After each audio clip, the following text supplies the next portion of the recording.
Welcome to our third episode here of ARCS Behind the Driver. Tonight, our guest will be defending Ignition Series champion Dale Markowski. Episode will be starting here in just a few minutes. Stick around. We'll be talking to our defending Ignition champion, Mr. Dale Markowski.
Welcome everyone to episode 3 of ARCS Behind the Driver podcast with our reigning Ignition champion Dale Markowski.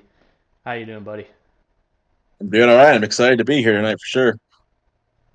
Yeah, I've always loved doing this. Hold on, got to get this. All right, we're good now, I think. Always exciting. Um, I've never seen you on camera before, as sure as I'm sure everyone else probably has never seen you. So that's a that's Yeah, another cool thing about this podcast. We get to put faces with voices. That's you know, 50% of the people that I hear when I see them in person, or or over webcam, I'm like, what the fuck? That's what you look like? Like, Shit, I'd say it's even higher than that. I like 70 to 80% of the time they'll throw on camera, and I'm like, what the hell? I was not expecting that. yeah. So, good to have you tonight. Thank you. We didn't get to do it on Monday night because I'm in the middle of moving, but Friday night's good too, so we'll take it. I think we'll have more fun on a Friday night for sure. Hey, we may have to move it. We may have to make the new night Friday night. We'll see how tonight's episode goes, but I'll throw it over to you. Kind of just introduce yourself. Tell us a little bit about you, and then obviously, how you found ARCS, how you came into ARCS, and just tell us your story. Awesome. Well, first things first, I don't know if my parents are watching tonight. I always send them the link, but I gotta give my mom a happy birthday shout out. It's her birthday today. So that is the absolute first thing I need to do. Love you, mom. If you're watching, that'd be fantastic. But awesome, no matter what, I'm sure they'll watch it at some point. So happy birthday. Um, that being said, I found ARCS through the A squared admin Matthew Kent. I raced with him in Heat 5, 4, right around that time when the pandemic hit, and it was like the Raggy Racing League or something like that at the time, which is his game is like his YouTube handle, some shit like that. And uh, for a while there, he went off to I raced it about a year and a half before I did, and I was just starting to get bored of heat. But people are dropping out, the public lobby is returning to shit, and it just wasn't realistic racing. And I saw they had a deal on the laptop that I have currently that I'm talking through right now, and I was like, decided just to make the plunge and go for it and talk to Kent. And I was like, hey, like, I want to get around racing people that, are quality and not just be doing these public lobbies all the time. Because while you want to work on your safety rating, you're not going to get fast working your safety rating. So yeah, I just eventually decided he brought me into ARCS and he's like, go for ignition. I had no idea how that was going to turn out. So I remember my first few races. I remember my first race in ARCS. It was like a league versus league thing, and it was like I racing for a week, and it was like an Xfinity race at Auto Club, and I was like, Jesus Christ, what did I get myself into? I didn't know how to keep those cars underneath me at that point. So definitely it was an adjustment. It took me about a month probably to get the used to the NASCAR heat versus ignition different, or sorry, iRacing difference, just because you actually have to drive these cars and you can't just go full throttle all the time. So that's how I found ARCS. I've had an absolute fucking blast since I've been here. So Yeah, absolutely. It's been fun having you. So y'all did more. Y'all were on the PS4 when you did correct. NASCAR Heat, right? Okay, yeah. So that, Correct. Yep. and I need to get Ken on here too because I still to this day, honestly, I have no idea how Matthew Kent ended up in ARCS. I really don't. I mean, there's so many people that come in and out of ARCS. I mean, we're pushing 250 members now, which is wild. We Phenomenal. Yeah, we've talked about in our first couple episodes with me and my cousin Cody and Terry Freer, how this started literally during COVID, and it was about 10 of us, 10, 15 of us, and even for A squared the first year, those guys in there will tell you that raced with me. Um, it just started as kind of a fun. We did Talladega was our first race, and I was like, hey, this is fun. Like, y'all want to do like Daytona next week? And so we would do Daytona. And it's like, hey, let's do Dover next week. And I told everybody, I was like, hey, I'm not keeping points or anything. Like, this isn't competitive. But in the background, I was keeping points. And then after like 3 or 4 weeks of us racing, I was like, oh, by the way, here's what the point standings look like right now. And the rest is history from there. I mean, we literally started from 10 people to now we're closing in on almost 300 drivers, which is just wild. But it's cool to That's insane. yeah, it's cool to see, and that's why I started this podcast. I mean, I've been wanting to do this for a long time. Um, it's just to get to know some of the people that came in on the back end of it. Like For yourself, sure. For and sure. we'll have Connor Knowlton next week, which will be interesting because he came in even after you did. So just to get to know everybody that's in ARCS. Just a one-on-one, not a, we've done podcasts. Me and Feem have done the, unfiltered dirty air, which is has ruffled some feathers, but there'd be 7 or 8 people in there, you know, and it's a little it's good, but it's not what I really wanted as far as from my end. So that's why I started this, and Sure. we've had really good success so far, and we're gonna keep it going. We're already scheduled out for like a month, so that's That's pretty cool. hey, that's a good problem to have. And you said Yeah. something in there around the pandemic seemed to really kickstart a lot of these, racing leagues and everything that I've seen going on. And that's how Raggy's league started when he was in Heat 5 or Heat 4, whatever we started at. It's like everyone just we had to find shit to do, and that was something that honestly, if you, online racing, you never would really think about it, but really brought a lot of people together. And it was just, I remember having a blast in Heat 4 and Heat 5 with Raggy. And as soon as I got into this, and I knew as soon as I got into ARCS, I was like, all right, this is going to be very similar to the community I was in when I was racing on the PS4 league. So the fact that you're getting close to 300 people is just phenomenal, and I hope it keeps growing. Yeah, I hope it does too. I hope I can retire, maybe soon, and then somebody else can fucking deal with this bullshit. But Man, you've been saying that since I joined. I don't think you're retiring anytime soon. I don't care what you tell everyone. yeah, I don't know. That's what everybody says, but we'll see what happens. Yeah, I mean, there's days, I tell everybody this, there's days where I don't want anything to do with it, and then there's days where I absolutely love it, and I Yeah. would never do anything else. I mean, I just I enjoy. We've done some special things. We've talked about them in our other podcasts. We've done some memorial races for. You didn't know him, but one of the guys that we raced with when we were on Heat 5 on Xbox. Hmm. He was like 26, 27, and he had a stroke, passed away. We did a huge memorial race, raised a lot of money for his wife and their family. That kind Yeah. of shit, man, to me, that makes it worth it. I mean, Yeah. And you've done a few of regardless. those in the past year too. And like, it seems like every time you do like a fundraiser race like that, that shit's for good cause. And that's why I usually try and join those races. Like, it's the cool thing too is I've noticed it's like $5 or $10 a race and stuff like that. And it seems like it's either going to something that benefits ARCs or it seems like it's going to something that, benefits another person in our community. And just seeing stuff like that, honestly, is part of the reason why I've stayed so far. And uh, it doesn't surprise me to hear that y'all did something like that well before I got here. So hopefully we don't have to do a race like that anytime soon. But Yeah. the fact that you got that type of community says a lot about the type of shit that you're running here.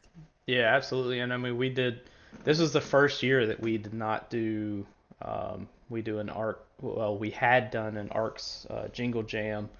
And I don't know if you were involved. I don't think, it might have been close to when you came in, but I don't think you It guys doesn't were. sound familiar to me. Yeah, so we've done 3 years in a row. We missed this year, which is, I was in the middle of just, you know, moving. I moved from Georgia to Michigan, back in But hell of a move. yeah, back in September.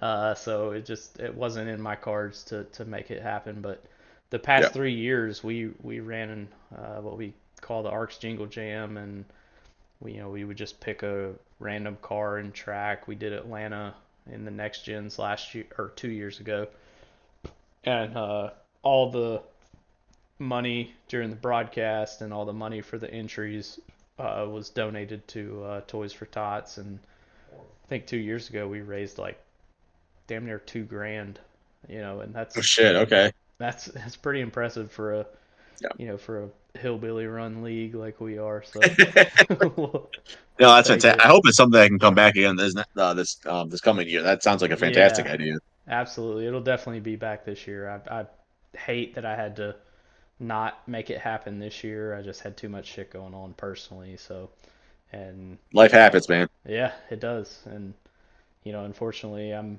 kind of the only one that does the special events. We've had some ARCS Chili Bowls before. Um, we've done some dirt racing, big time events, and it doesn't happen unless I get involved, which kind of sucks sometimes, but it's also, just what I expect. But we'll get into a couple of the questions. I'm only gonna pick a couple of them because some of them were stupid and some of them were maybe slightly Yeah, inappropriate. But only slightly. yeah, That's an understatement right there. yeah, I'm gonna trust your judgment on that. yeah.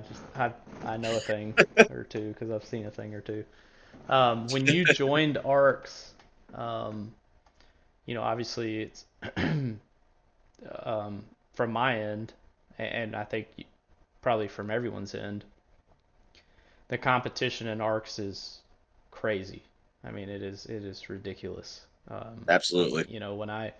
When we were running on Heat 5, yeah, we had some fast people, and but it was, you never really knew who would win when we showed up on Hmm. Sunday nights.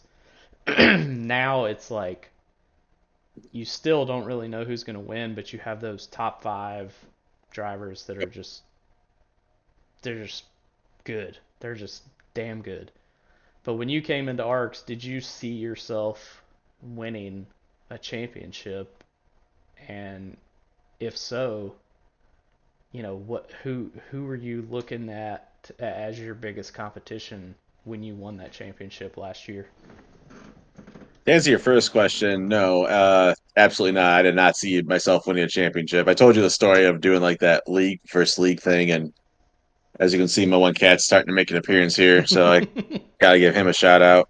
Mm-hmm. He was starting to climb on the wheel and everything. So, um, no, I did not see myself winning a championship. I was thoroughly surprised. I think part of me winning that championship was just showing up every week. That was, you know, I'm not going to bullshit anyone. I don't think I was the fastest or anything like that, but I showed up basically. I think I missed like 2 or 3 races throughout the year, and it was a 36 week season. So, but I remember, I think it was the second race of the season at Auto Club against I think it was like Aiden Norman I was racing against at one point because he had gotten like a black flag or something like that, and he drove right by me, and I was like, "What the fuck did I get into here?" Like, um, and then I thought that was right around the time Ignition was getting like consistently 20, 25 cars a race, and it was a lot. I think it was when a lot of the A Square guys were starting to come down and try and support the series and everything like that, which was awesome at the time because you learned from racing against the best, and I was shooting for like probably top tens at that point and trying to see if I could, make my way up there and start to see gauge where I was at. There's also is right around the time I was just starting to learn these cars. Like I just got into I think B class in iRacing at that point when Ignition started that season and it was a huge learning curve at first and at the figure trying to figure out what was going on at times was hard because like heck, I just learned how I could get a clutch involved tonight or at the ignition race, and I have a paddle shifter and everything like that. So like, I was racing against guys. We've been racing against guys been doing this shit for 3, 4, 5 years at least, and you know, part of it was just trying to listen to what everyone was doing and just trying to listen to like where they were lifting, trying to listen to little tricks here and there.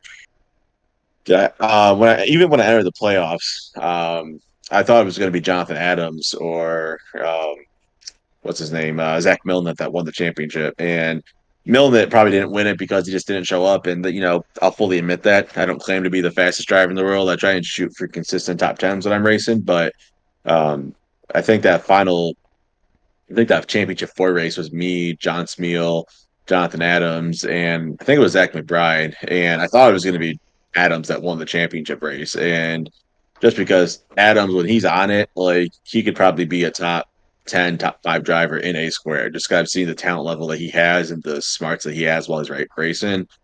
I don't know if he got a speeding penalty that race at Phoenix or what, but uh, eventually I realized something happened to Smeal that was coming down to me and Zach Bride at that point, and I had a lot of fun racing him, but I knew that generally I was better on the long run just because of how our driving styles, and that's what I tried to develop throughout the entire season was just a little bit of long run consistency because I knew I didn't have the car control at the front end of the run to drive it right at that razor's edge. I ain't got money to spend on that equipment and everything that it requires to go to the drive on that razor's edge, but at the same time, I think just trying to take care of your tires and stuff. That's the one thing I really like about racing is you actually got to take care of your shit a little bit, and you can't just drive it, on that edge the entire run. Because that's where I lack. So I think saving tires is something that's really beneficial. But I remember that Phoenix race, and once I saw that the gap was once me and Zach pitted those last like I think it was like 25 to go. I just ran 25 qualifying laps and prayed to God I didn't wreck the car and everything like that. But yeah, definitely did not see a championship coming. I'm happy that it did. I think a lot of it was circumstance and trying to just showing up every race. But that's half the battle sometimes. I remember I said it one time and everyone got on me for like saying like trying to discount it or whatever. So um, I still remember my first win too. I think I was racing against you for that. So I hate to do it, kind of, but I had to bring it up. That was you and I Yep, at Darlington the one time. I think that was the race you were broadcasting I was. from in car. Yep, I was Um, broadcasting in car and finished second to you. Yep. Yep, that was. I remember that race. Like, well, we might be able to make this work if we just slow it down. And once everyone pit, I was just. I remember watching the gap in my mirror. I was just trying to keep it at like 4 to 5 seconds the entire time on the relative, and um, eventually. And plus, Darlington, I don't know what it is. I love that track. That was. I may not always be the fastest at it, but you really got to drive that track in some way, shape, or form. And there's multiple grooves. There's multiple ways to drive it, and I may not always be the fastest. There's something about that track I absolutely just love racing at. So I'm looking forward to an A squared this year. I'm sure it'll be a different from the Xfinity to the next gen car. But yeah, going back to your original question, I absolutely did not think I was going to win a championship, especially after the first month when I was still trying to just keep my head above water against racing everyone. Yeah, consistency is key for sure. That's one of the things that's won me a couple championships too in ARCS. It's Hmm. you show up every week, be competitive, and next thing you know, at the end of the year, you're up there battling for a championship. So, Yep, um, absolutely. talking about A squared, obviously this year, um, even for me, this is the most competitive A squared has been ever. 100%. Yeah, I mean, we have 40 drivers starting the Daytona 500 or Daytona 250, whatever you want to call it. I'm still pissed 40. I'm going to miss that. Yeah, I know that sucks. I hate that you're gonna miss it, but I mean, 40 drivers at Daytona, that's wild. Um, Hmm. like I said, again, going back to when we started, we ran Talladega and Daytona our first couple races, and we had like 8, 9 people, on Heat 4 at the time, I think it was. And now we're here on iRacing, and we have a full 40 car field. And honestly, I think even moving forward, obviously you're going to have some people that drop off. That's just typical of league racing. You have a How it long, works. yeah, you have a long season, especially Daytona. Everybody shows up for super speedways. That's just how it Oh, is. 100%. I mean, but the fact that we have a 40 car field for Daytona, we'll move in to the regular season, and I think we'll probably be averaging 35 to 38 cars every single Sunday night, and that's wild to me, but that means that now instead of me battling for 20th, I'll be battling for 30th. So it's gonna be it's gonna be a long season, but hey, we'll It's a show good up. problem to have, though, for the league. Yeah, yeah, we'll show up. We'll see what we can do and um, see what happens. But next question is, what you talked a little bit about your equipment. What wheel and pedals do you use? What are you using to iRace? Yeah, I use the originally when I started off. I mean, so they're both gonna be basically the same, but when I originally started off, it was the G 29 or 29, I think was what it was called. And then there was one week where it just stopped. Like I think the cord where it plugs into the actual wheel, something about it just severed because I had been using it for probably 2.5, 3 years at that point since heat started. So I had to make the purchase to get the G 923, which again, it's basically the same wheel, just maybe a slight upgrade. Um, but I don't make a shit ton of money, so like I had to make like the economical purchase and all that. So I'm racing with the G 923 and the same type of pedals that I've always been racing with. It has its pros and cons, probably more cons if we're being honest, but um, The wheel, I feel like the wheel doesn't matter. It helps if you have like direct drive and stuff like that, I feel like, but I don't know if the wheel makes a huge bit of difference as much as the pedals, in my opinion, because like I remember talking with Kent. When we were doing the 24 hours of Daytona, with it was a team of me, Kent, Jacob Delgado, and Ross Baxter, and I just remember making the comment like I just can't, you can't feel the brake in these pedals, and that's not to make an excuse because I know there's racers out there that run with similar shit and they're just a lot better than me. I fully admit that, but the shit that I run right now, it's just you can't feel the brake pedal specifically. It's hard to kind of gauge like under braking, and that's where you make a lot of time on like road courses and short tracks. So, For sure. but I am running a G923. I don't think it. Hopefully, it lasts me for a couple more years. If I ever get like a promotion where I'm at now or in the future, I would love to invest a little bit more into something that's a little more high tech. But for right now, I'm happy with what I got. Just because like my main goal in doing iRacing in general is just doing like showing up and having a good time. Like, I want to win. I want to have, top tens and stuff like that. But I think it's more important to show up and have fun and enjoy, bullshitting with the people that you're racing against. So I think that's half the battle right there. So, if I win the lottery anytime soon, I'll definitely upgrade all my shit, but I don't think that's going to happen. So Well, I'll be the first to tell you, it don't fucking matter what you got, cause I did a huge I'm sure. upgrade 2 years ago. I bought a Fanatec DD2 direct drive. Hmm. Got a brand new computer. You know, got my pedals are Thrustmaster TLCMs, which are Hmm. load cell. Got spent. I mean, I spent probably 4 or 5 grand between my computer, the Fanatec. I have the NASCAR wheel, which is Hmm. right here. I got like the NASCAR wheel, but Yep. I still get beat by Noah Belleville, and he races on a controller. So I still Does he get really race on a controller? absolutely yes, he does. Like, what kind of controller is he using? I always thought that was a joke, but it's kind of We demoralizing hearing that yeah, he I mean, doesn't. we always joke that he's using a Fanatec controller, but hell, I mean, as far as I know, he uses just a regular Xbox controller, and the kid is fast as shit. I mean, and Aiden Norman, he uses a Logitech G923. Just regular, you know, not nothing special.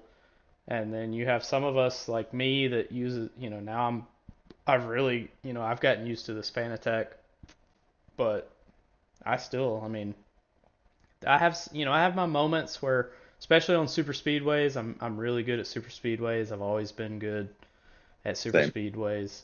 Hmm. Um, Probably 60% of my wins in ARCS have been on super speedways. I mean, or dirt racing. That Gotta take him that's where you can get him, right? yeah, exactly. But um, it just shows that equipment means nothing. It's all just what you're comfortable with, what you're used to, and what you can, you know, make yourself fast with. I mean, whether it's a controller, whether it's a Logitech, whether it's a Fanatec, whether it's SemiCube, Moza now is, got wheel Yep. bundles out there. I mean, all this different equipment, and it's all goes back to the skill behind that wheel, and that's what makes or breaks you as a driver. I'm gonna need you to remind me of that when I hit the lottery next month, just so you know. So Yeah. don't let me go spend a shit ton of money on a wheel. I need to accept where my skill level's at and just try and find like a tenth or two here or there. Well, look, I will say that when I got that Fanatec, I did get a little speed, but I agree completely with you. I think I gained more speed upgrading my pedals than I Hmm. did my wheel. Obviously, the direct drive wheel is if you've never had a direct drive wheel, you don't know what it feels like. Perfect example for me, like Georgia back when I moved from Georgia to Michigan in September of 2023 last year, um, I wasn't able to set my rig up for almost a month, and I was using Kinsey's rig, which some of y'all remember Kinsey, she hasn't been able to race, but she raced with us on Heat 5 in our truck series. Um, so I bought her a rig, and she has the Logitech G923. Um, but when I moved, I wasn't able to set my rig up because we just the space, we didn't have space available yet. So Mm. I went backwards. So I went from Fanatec Direct Drive, the DD2, which is even better than the DD1 that they offer. I went backwards to a Logitech G923, and I'm telling you, it was like night and day. So, Yep. but for people that have never experienced that direct drive experience, they don't know, and all they know is the Logitech or the thrust. I think Thrustmaster has a wheel out there as well that's not direct drive. So when I went backwards, I was like, "Fuck this shit!" Like I need I need my damn Fanatec, and I need it quick. Yep. So it's all just what you're used to. I mean, and then once you make that upgrade and you get used to it, if you have to go backwards, oh man, it is a nightmare. But like I said, it's all what you're used to. I mean, Noah Belleville, we've tried 3 or 4 times to send him wheels that somebody would upgrade and they'd have their old wheel and they'd be like, hey, we'll give it to Moldy. Moldy's like, nope, don't want it. I will never understand how someone is on iRacing and using a controller and ends up that fast. It does not make sense Crazy. to me. Yeah, I mean, I've watched Rick James race on a controller. Actually, last night we had a practice race for Did, TNT at did he Northwest race Auto. last night? Yeah, he did. He was on the track with us last night. Oh no. And he actually, I'm not gonna lie, he did pretty well. Oh Um, wow, okay. yeah, Rick James, if you're watching or if you watch this, shout out to you, buddy. You did pretty good until he looped it coming out of turn four, like 6 times. But he did pretty good up until that point. But yeah, I mean, it's what you're used to. I mean, Hmm. if I know, like when I started on Heat 4, I started on a controller because Same. I didn't I didn't know about this sim racing stuff. I didn't know anything about it. I was just getting on lobbies and just racing because I liked NASCAR, you know. Yep, same here. And then found a couple buddies, and then it was like, oh, let's race. And then somebody was like, well, I have a wheel, and I'll never forget. The first wheel I ever had was the Ferrari wheel that you could buy at Walmart for like $50. I think it had a rubber band inside of it that so like when you turned it and you let go, the rubber band just snapped it back to the middle. I mean, it, it That- was it was a piece of shit. But even just going from controller to that Ferrari, it was like, wow, I have so much control. Like but then I went from that, and then I got a Logitech G923, and I raced that for almost 2.5 years, and then finally upgraded to the Fanatec. And so yeah, it's what you're used to, man. It's crazy to see the differences in equipment that we have in ARCS. That's why I always like to ask, on our podcast, what are you using pedal yep. wise, wheel wise or controller wise. I mean, I'd love to have that controller that Moldy uses to win all these damn races. I might be able to be competitive That again. shit that shit's got to be modded in some way, shape, or no, he's Mm-hmm. just fast. But I uh I had the opposite experience when I first got the wheel because I was on Heat as well, and I was using like the that normal PS4 controller, and for some reason I got the G29, and I was like 1 to 2 tenths slower for some reason. I don't know what it was. I could not figure it out. I was getting ready after about a month and a half to sell that shit again, and the guy that a fellow rookie to A squared, Ross Baxter. You'll probably notice throughout the season, him and I are at a very similar skill level. And he sent me his wheel settings one day, and it was like a switch went off. I don't know what it was. I don't know if it was just the right wheel settings or what it was, but once he sent me those settings, it was like immediately I was starting to compete for wins, and I was starting to get a lot faster. I was making corners a lot easier, hitting the apexes like I needed. But sometimes it's just about finding the right settings within those wheels. But so like there's sometimes I want to ask like some people like what do you use it for the G923, but also there's part of me that will like sometimes it'll be like I don't know if I want to go way too far away from what's making me where I'm at right now. So Yeah. it's just like you got to tinker with it a little bit over time. I feel like, but at the same time, like I feel like I've gotten to the point where I'm at because used the same consistent settings over the last like probably 7, 8 months, and so that's half the battle right there. Obviously, I you're going to differ probably from car to car too, because like what I used in the not that it was good, but what I used in the Rolex 24, whatever the hell you want to call it, is different than what I'm using right now. I probably should have used one right now because I wrecked the car, but at the same time, like I feel like it's just making little tweaks here and there is what's helpful. Um, but you're also gonna, I feel like, notice in the eight squared season too. Like you're gonna race around the same people a lot. I feel like, and so that's something I'm looking forward to. Like you're gonna notice, like I said, me and Ross, like we've been friends since Heat. We met in Raggy's league, and it's fall. I can't say enough good things about Ross. He's one of my good friends. I've known him for 3 years with Kent, so I got to give him a shout out. Yeah, absolutely. Yeah, I mean, like that's like me and Steven Oberstadt. I mean, it doesn't matter what series we run. It could be OST, Ignition, A Hmm. squared, SNS, Yep. Dirt Series. It doesn't matter. Steven Oberstadt and me are either I'm in front of him or he's in front of me. We are always like on the restarts. Like he even come like we'll come over race cons and be like, oh, good to see you, 12. Like yeah, yeah, good to see you, 3 car. It's just, I It's mean, funny you bring him. It's really funny you bring him up because I told you to ask me who my favorite person to race against at ARCS is. It's Steven Oberstrat. Like, yeah, it seems like whenever him and I race, like we are like that far away from each other, if that, in terms of like giving each other space. But it's always clean. I think I've only gone around once. That's because I lifted, and it was just whenever me and him race against each other, I had an absolute blast. Sometimes he gets the better of me. Sometimes I get the better of him. But like mainly in the Street Stock series that he runs, which I love OST. I gotta give OST that shout out.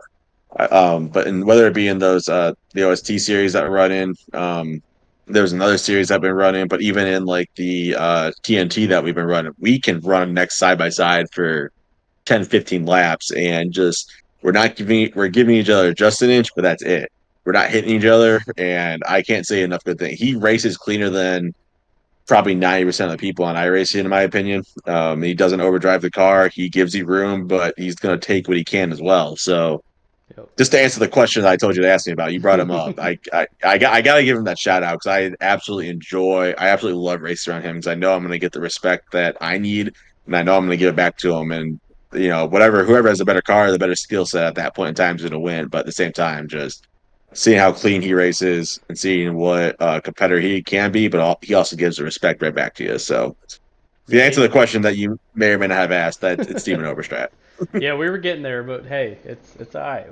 This is free roam podcast. But yeah, Absolutely. I mean, I agree with you. I love racing with Steven. I think half the times he's even said it during OST or A squared. Like somebody will wreck me, and I will just be hot. I will be fucking pissed off.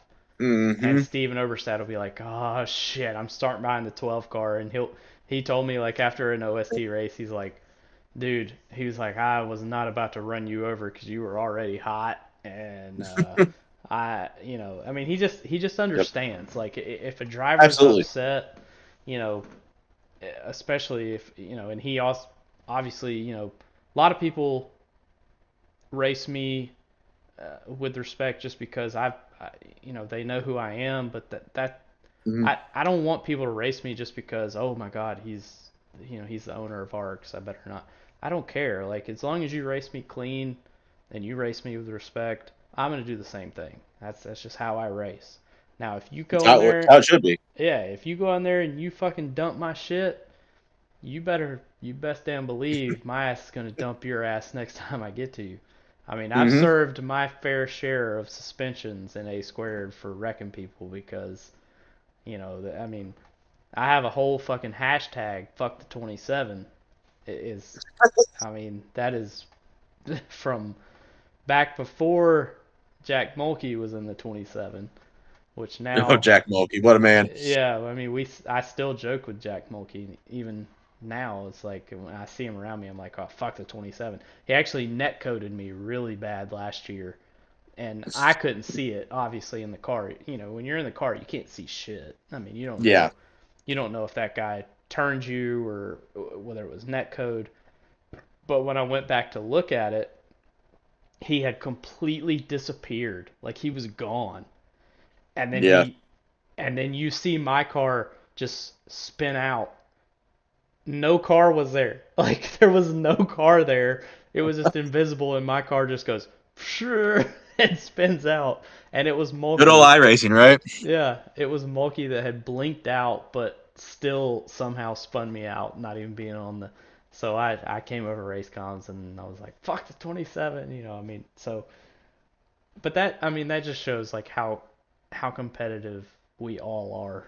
Like Hmm. it's we obviously yes we're all here to have fun and we definitely have our series that are more designed to be uh, more fun, more obviously Ignition this year is relaxed a lot more than it was. It's a beer TNT, league. yeah, exactly. TNT has always just been, a fun league. They started out a little rough this year, but we're getting there. But A squared, it's it's not that. I mean, I've never been so nervous for a Daytona race in my life, and it's still 2 weeks away.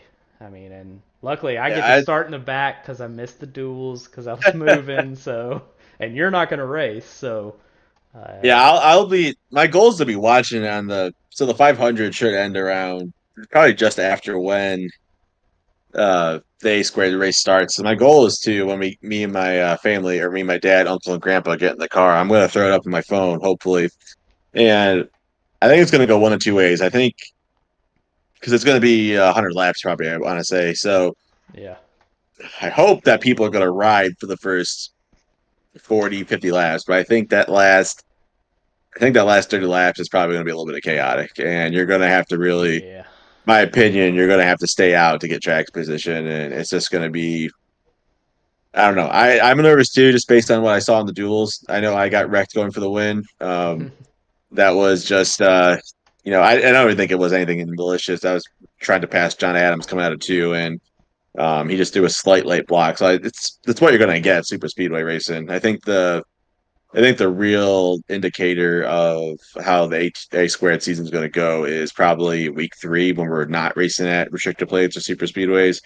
Even if super speedways are my favorite, but at the same time, once we get out of week, is it Vegas or Phoenix? I forget which one it is, but whatever is at week three, I think that's really when you're going to get a sense of what is going on this season because they're going to get cars that are a little more spread out. Hopefully, people are racing each other with a little more respect and not taking as many chances. I think that's something that Matthew Kent's trying to instill this year. We'll see if it actually has results. I love Kent to death. I'll tell him this. I don't know if I like everything that's going on, but at the same time, I think he's trying to make sure that people race each other with respect. And so I think week three is really when you're going to find out like how people are going to race throughout the remainder of the season. So I think you just got to survive the first 2 weeks there. So hopefully it doesn't stress your patience too much, but yeah. Well, I know that I'm starting 36th, so I only have one way to go, and that's up. So, hang well, in the back for the first like 50 laps there. You're not going to get stage points. Just hang in the back, let them wreck in front of you, and try and steal a few points where you can. Hopefully, you're there at the end. yeah, I hope so. And then I think, honestly, I've looked at our schedule so much, but I don't even know. But I think we have Atlanta week 2 because I think that's what they have in We real do. life too. So we're trying to follow the schedule as best we can, but we reduced it just because it was. I mean, our schedule was. It's still really long to be honest, but Hmm. beforehand, it was just. I mean, we were gonna run 36 races, and we've done that since A squared started, and even going back to when we were on Xbox, we ran 36 races. But again, we were all on lockdown. We didn't. I mean, half of us were furloughed, half of us were working from home, half of us were laid off. You know, Did have shit going on. yeah, we didn't have shit. I mean, you couldn't go anywhere because if you went anywhere, you'd get in trouble. Or if you did go anywhere, all the restaurants were closed, all the grocery stores. You couldn't go into the grocery stores, and we had nothing to Yep. do. So Nothing 36 to do. races on a Sunday night. Hell, you don't have to get up Monday morning and go to work. Or if you do, you roll out of bed, you turn your laptop on, and you're in Hmm. your office. I mean, Yep. so it's changed now that the world has reopened, and COVID is now just a thought of the past. It's hard now to run 36 races. I mean, even the NASCAR drivers, they do it for a living. They get paid millions and millions of dollars, and they still, you ask half of them, they're like, yeah, this season's too long. Like this is Yep. ridiculous. This is nuts. And They don't have to. They don't have to hit. They don't have to hit the power button on a computer. They got to yeah, travel a bunch of places. So exactly. I mean, but they're making a lot of money. We're not making shit. So no, we're paying to do this shit. yeah, we're poor. We're barely paying the light bill trying to do this shit. So that's why we shortened the schedule, and uh, Hmm. you know, it is what it is. It's not what I wanted, but it's what most of the drivers wanted, and that's what we went with. So all right, so we You, went. you know what? You Sorry, know go what's ahead. coming with that though. They're gonna say like after about a week or two after A squared ends, they're gonna want some shit to do on Sunday nights. You know it's coming. So I Yeah, I think y'all are might. probably gonna need to start thinking about like what's gonna happen. Will it be like a 12 race Xfinity series or what? But you I know that's might. gonna happen. People are Yeah, gonna start complaining about that. I might have something in the back of my bag of tricks. We'll see. I I can't wait always to hear got about it. I always got some ideas. They may not be good sometimes, but most of the times they're pretty good. Hey, no what or some ideas is better than absolutely nothing. So I'm Mhm. more than willing to hear it.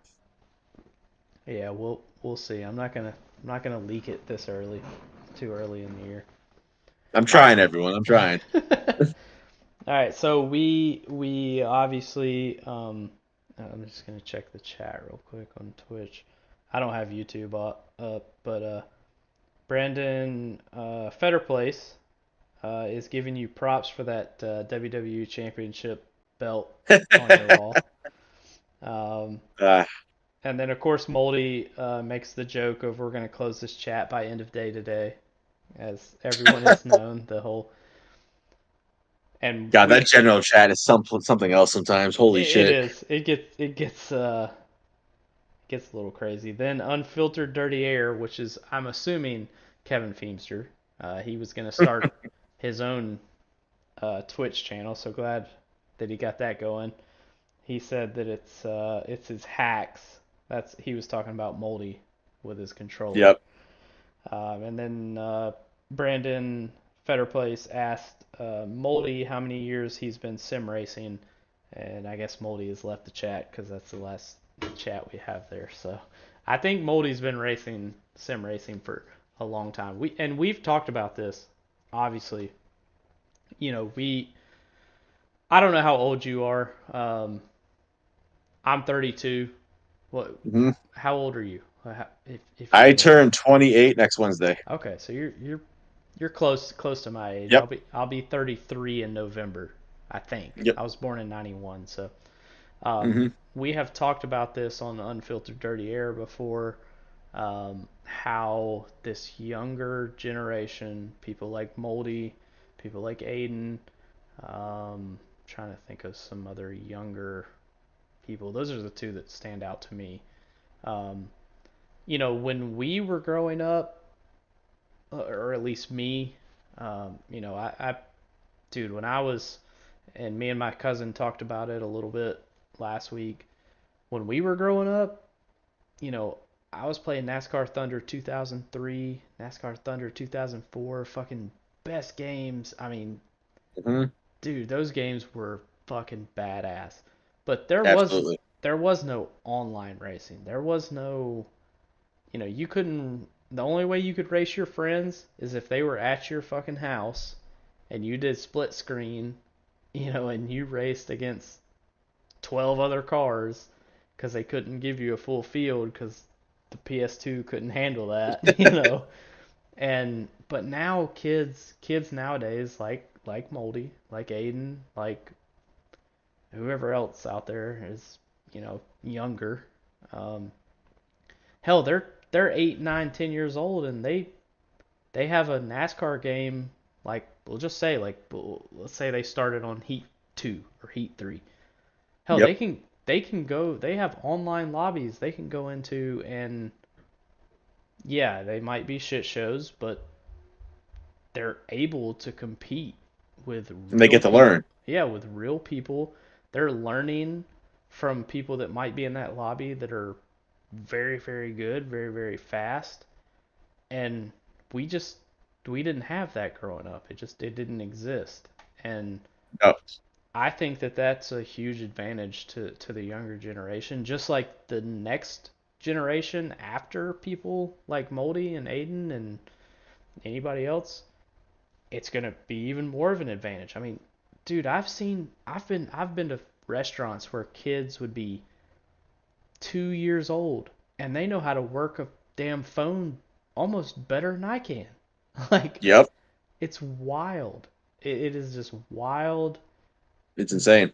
the how we're living. I don't know. It's wild. I I always like I've had this conversation with like my group of friends a few times. Like I'm right on that edge where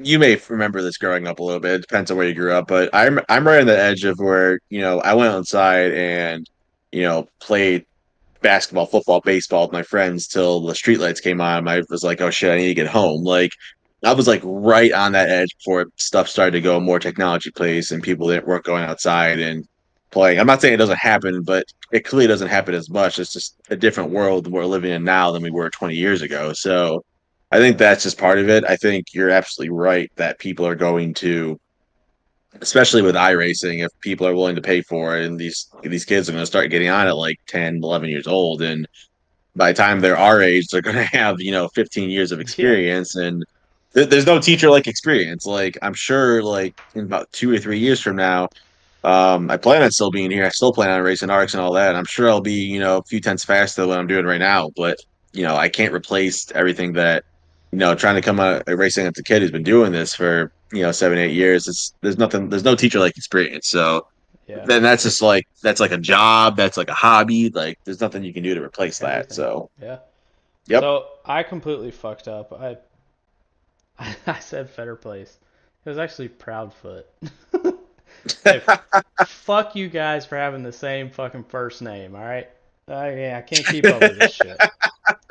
So Brendan Proudfoot said, "Awesome WWE belt," and Brandon Proudfoot was asking you, not Moldy, how many years of sim racing experience do you have? So, hey, we're figuring this shit out. I'm drinking. We're all drinking. Absolutely. I don't know what I'm doing. So we'll figure it out one day. But how many years of sim racing experience do you have? Not Moldy, because this is not about Moldy. Depends on how you define sim racing. If you define it as like console with PlayStation and all that, I've been doing it since hell, I was 10 years old. I think my first game that I played was Chase for the Cup 2005, but Mm, um, that was I remember to this day I had a PS2 growing up, and my mom got it. I'm pretty sure I got it for like Christmas one year, but my mom got my dad a game. It was Chase for the Cup 2005, and he was doing like that career mode, going from the modifieds trucks, nation or at the time Bush to Nextel. Yeah, one day he said, "Hey, Dad, can I?" You had like those limited memory cards and all that in the PS2. yep. And so I was like, "Hey, Dad, I want to try this," and he kept saying no. And me being the 7, 8 year old or 9 year old I was, kept asking because why take no for an answer? Um, he let me do it, and I don't know if he ever played again, honestly, because once I started doing that, it just took off from there. And so if you count console racing, ever since Chase of the Cup 2005, but if you count actual sim racing like iRacing, I've been doing it since January of 23, so a little over a year. that's why, like, I said when I did that first, like a week or week and a half into what we're doing now, um, I remember doing that league versus league and just going, "What the fuck did I get into here?" So you're gonna have that. So yeah, console racing with sim, '05, actual sim racing probably about a year.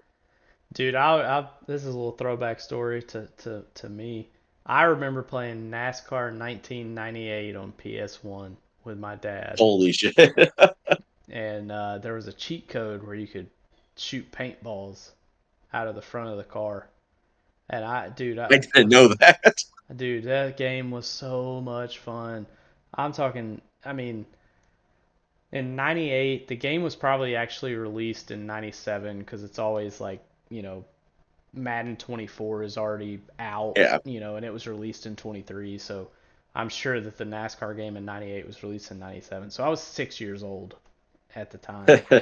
that's And my, awesome. my dad got it. And I remember because my dad's favorite driver was Rusty Wallace. He loved Rusty Wallace. So I would Hmm. race as Rusty Wallace. And we had this, you know, I don't know how I even found the cheat because computers, it took them 55 minutes just to load up back in, Hmm. 97, but found the Yep. cheat code, put it in, and you could hit like right button or left button and it would shoot paintballs. It would just be like and any paintball that hit the car in front of you, that car would spin out and you would have to like avoid it. And I think that's why I'm so good at wreck avoidance to this day is because I play, You've been doing it for so long. yeah, I've been doing it since 97. So um and even before that I remember having a Sega Genesis and there was a Kyle Petty racing game on Sega Genesis. I was probably 4 or 5 years old, honestly, and I remember just playing that game. And I mean, there was no skill involved. It was just like there was like 3 lanes, and you would see a car coming, and you'd be like, "Oh, get to the left lane. Gotta Oh, avoid it. Yep. get to the right lane. Get to." So my whole life has just been wreck avoidance. So I think that's why I'm so good at it. Unless people like Terry Freer hit me in the ass, and then yeah, there's no Is that really how no. you ended up as a Ryan Blaney fan? I've always been curious. Like, you just followed the Penske lineage, or? So I actually um, I loved Rusty Wallace because my dad loved Rusty Wallace. So I've always been a Mhm. Penske fan. Um, you know, but I was a huge Casey Kane fan. Huge. Okay. Like when Casey Kane came in and he was in that number 9, like at my dad's house, I still have like 15 diecasts of Casey Kane. I Hmm. loved Casey Kane. Yep. And when he went to Hendrick, I was really kind of bummed because I'm not a huge Chevrolet guy, but I still loved Casey Kane, so I Yep. still cheered for him. And then when he retired, I was like, "Fuck! Like, what do I do now?" Hmm. And Ryan Blaney, just, I mean, you can ask Kinsey, like the way that I carry myself and the way that Ryan Blaney carries himself is almost identical. Like we are Yep. very close to the same person when it comes to just how we act, how we, we're very calm uh, and cool, collective, but put us behind that steering wheel and we get heated pretty quick, and that's how I am. And I actually even watched the NASCAR documentary on Netflix, and there's a clip on there of Ryan Blaney when he's like 8 or 9 years old, and me and Ryan Blaney are he's a little bit younger than me, I think. Hmm. I think he's like 29 or 30, so he's like 2 or 3 years younger than me. But they actually had a clip on there when I was watching it, and somebody asked Ryan Blaney when he was like 8 or 9, maybe 10, I don't know. But they were like, who's your favorite NASCAR driver? And he was like, I really love Casey Kane. And I'm like, dude, me too. Like, so I don't know really I, there was no real like, cause I mean, I always loved Ryan Newman too. And Ryan Newman Yeah. obviously was in the 12 car for a long time. And then when Ryan Blaney was in the 21, still a Ford. I'm a huge Ford guy. Like that's just Hmm. I bleed blue. I mean, I'm a Ford guy, so when I saw that he was probably the only person that has made that 21 car competitive in decades. Yep. I knew that he had something. He was something special. And then when he went to the 12, I was just like, yeah, I'm all for it. And now you know, I am 12 car any series that I hmm run, OST, TNT, SNS, I am the 12 car. Yep. That's my identity now. So, That's um, your shit. I know. yeah, I know that was like apparent from day one that you were the 12th car. That's yeah, because we obviously have the same favorite driver. Blaney's my favorite. My story is a little bit different, and I was named after Dale Earnhardt. So hell that yeah, was do it for I Dale. absolutely, absolutely. Every time anyone says that, I'm like, hey, I'm right here. I'm not, I'm still alive. But I was named after Earnhardt, and so obviously Junior was my favorite growing up, and I've always liked Blaney. I enjoyed watching him in the Xfinity series when he was running for the Penske in the 22. And Yep. I don't know what it was. I remember him losing to Kyle Busch at Indianapolis in the Xfinity series because he just made a mistake. And watching the way he carried himself after that race, I don't know what it was. Something that like drew me to that. I think it was like 2015. And then Junior was retiring in 2017.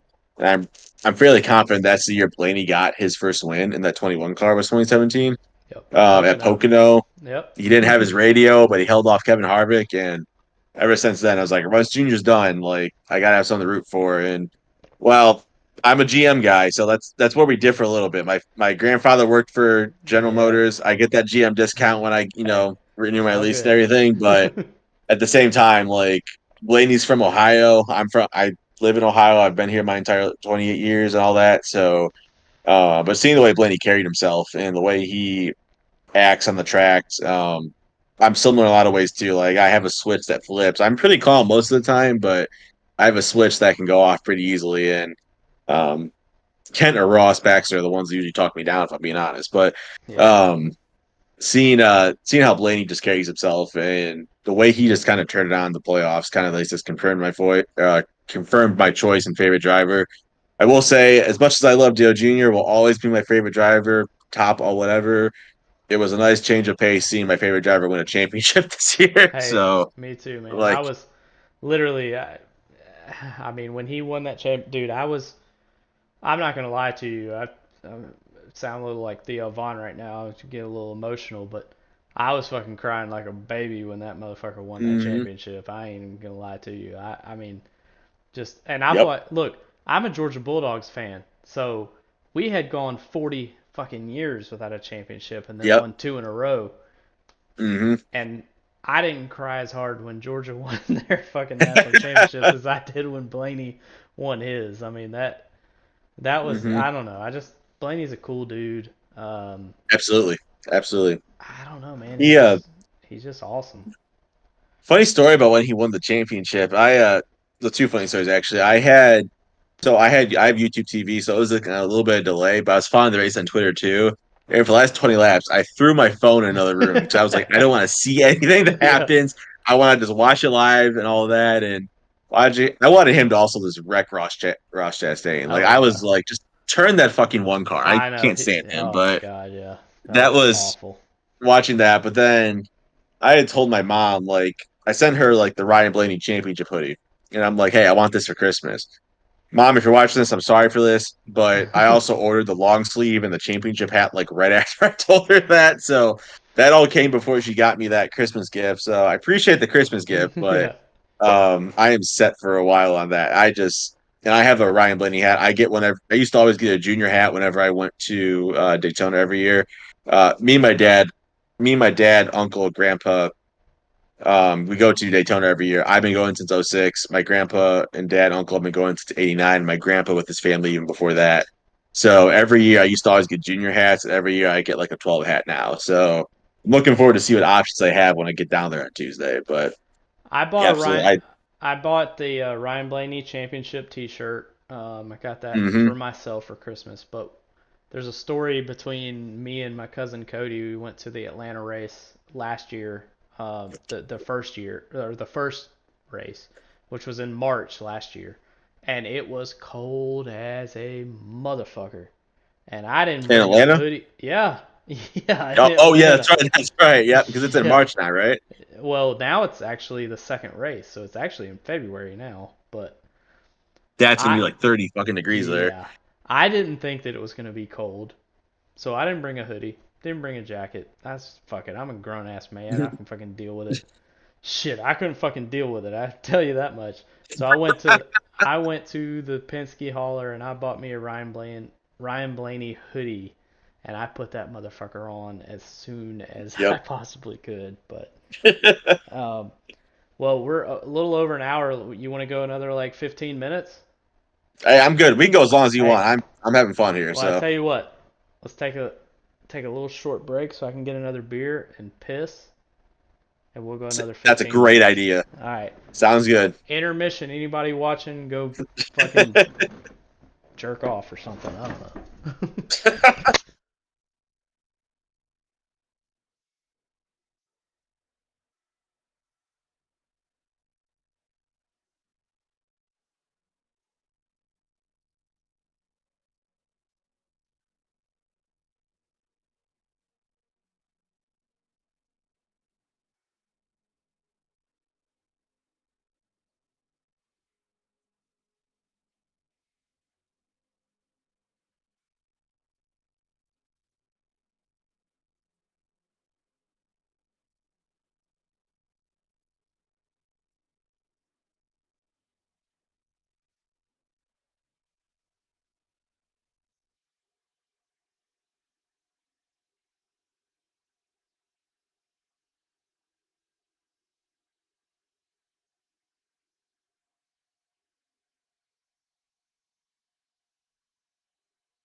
Oh, all right. I piss faster than Dale. Let the records show.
Hey, I may not be faster than you on the racetrack, but I can piss faster than you. Hey, I took a break to my cats were getting antsy, so I broke out a can of wet food for them. So I had to take a little detour there so they wouldn't be meowing and trying to scratch up Oh, my hell yeah, gave him some of that filet mignon, you know what I mean? just so you know, my I think my parents are watching. My dad just gave me mom gets all this love because it's her birthday, but where's your Showtime Motorsports t-shirt? So a little fun fact about me, my grandfather raced in I think he raced late models growing up. And it's like super late models, stuff like that. Was actually a crew chief in ASA. I'm sure you've heard of that, but actually worked for this dude who we call Muttley, but also at the same time they raced against like Mark Martin, Rusty Wallace, DW, all of that. Nice. Um, so I got to give my dad the shout out too. The reason I bring that up is because he's racing. Have you heard of the ARCA series now? Did you know that ARCA used to have like these old the truck series, like the ARCA truck series? Yeah, I remember that actually. Yeah. They they sold a bunch of those trucks after from my understanding, they sold a bunch of those trucks after that series disbanded. And my dad's racing one of those old trucks in like a series it's called the CRS Super Trucks right now. My dad, it's always been a dream of his to show up and actually race because he watched my grandfather racing up his dad and all that. Or he watched him racing and all that. And so my dad, I gotta give him that shout out because little personal note here. I'm so proud of the shit he's done because he finally saved up enough money, got a good job to actually go afford to be able to go racing and stuff like that. And he's racing an old ARCS truck right now. Sorry, an old ARCA truck right now. Names are a little similar there. Yeah, it is. Um, and so it's been really cool just to see my dad go live out his dream. He's been doing it for about a little over about a year and a half now. Um, and just seeing him, he goes out there. He's trying to learn because he's in his 50s right now. It's his first time actually racing a truck, whereas my grandpa raced for 40 plus years. But he watched his dad grow or watch his dad race. Now he saved up enough money, got his shit together, or he got his shit together, and got a great job where he can afford to race and help take care of the family and all that. And seeing how he live out his dream right now, he has a full season coming up. He was supposed to have a full season this year, but the right front truck arm failed, and he wrecked it first practice because it just tire just blew and all that. But Hmm. seeing him race out his dream is something that's been fucking fantastic for me. I get to be there, me a small part of it. I don't know shit about cars. My grandpa, my dad, that's all their thing. I'm a driver. But seeing my dad race all that stuff and seeing how he does that is something that is just it's freaking awesome. I've spotted for him a few times. I've been the one that's been like over the radio for him and seeing him do all of this. I may have messed up a race control one time. We'll talk about that another time. Um, but seeing him do all that shit, I'm excited to see what he does this year. He's in the 15 Showtime Motorsports truck. I'm sure I'll post a picture in ARCS once he gets the season started, but I got to give him a shout out just because of it's been really cool to see over the last few years. Actually, see him. You see a parental figure live out their dream like that. It's just I was seeing them do something like that. It's just I don't know, fucking fantastic, and I can't say enough good things about it. So he sent me that text, so I gotta give him that shout out before I forget. So not to Absolutely, get all yeah. sentimental and shit on you at the beginning, but I No, gotta give hey, him that shout out. that's what this is about, talking about your life, and that's cool, man. I mean, that's that kind of stuff is what gets us into racing. I mean, Oh, absolutely. my family's been huge into racing too. I mean, we're more dirt track, side. My uncle Tracy, Hmm. which is Cody's dad. You know, he Hmm. he was in dirt track racing since I was a little kid, and he was damn good at it. I mean, Yep. he would win almost every time he would go to our local short track, and that's something that, looking back, that really got me into NASCAR. And my dad was a huge NASCAR fan. Cody was able to have a race car for a few years until it got to the point where he couldn't afford it. I mean, it's just, Hmm. unfortunately, racing, Yep. especially at your local dirt tracks or local asphalt short tracks, it's you don't make any money. I mean, you Yep. gotta That have a that you're damn good spending job. Yeah. you're losing a shit ton of money, and that's part of the reason why I'm so like happy with what my dad's done is he's worked his way up in the company that he's in now, and he's got to a point where he can afford to take a loss in racing. That's just that's what it is. Like you're not. Yeah.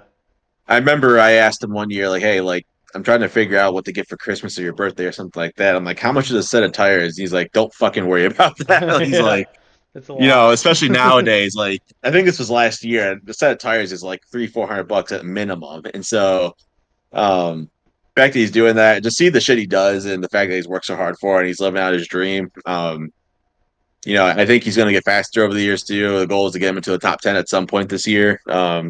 And I hope to be at the majority of his races this year too. So it's just, but yeah, that shit's expensive. No doubt. Like I know he probably dropped several grand this past summer after the truck, blew that right front because of the suspension failure. So um, that was I remember it was he has this one track where he got the truck and he went there for the first time to test, and he had only raced like one time before, I think, and the engine blew. He didn't do anything wrong. It was just an old ass engine. It blew, caught on fire. He got out. It was at Lorraine Speedway.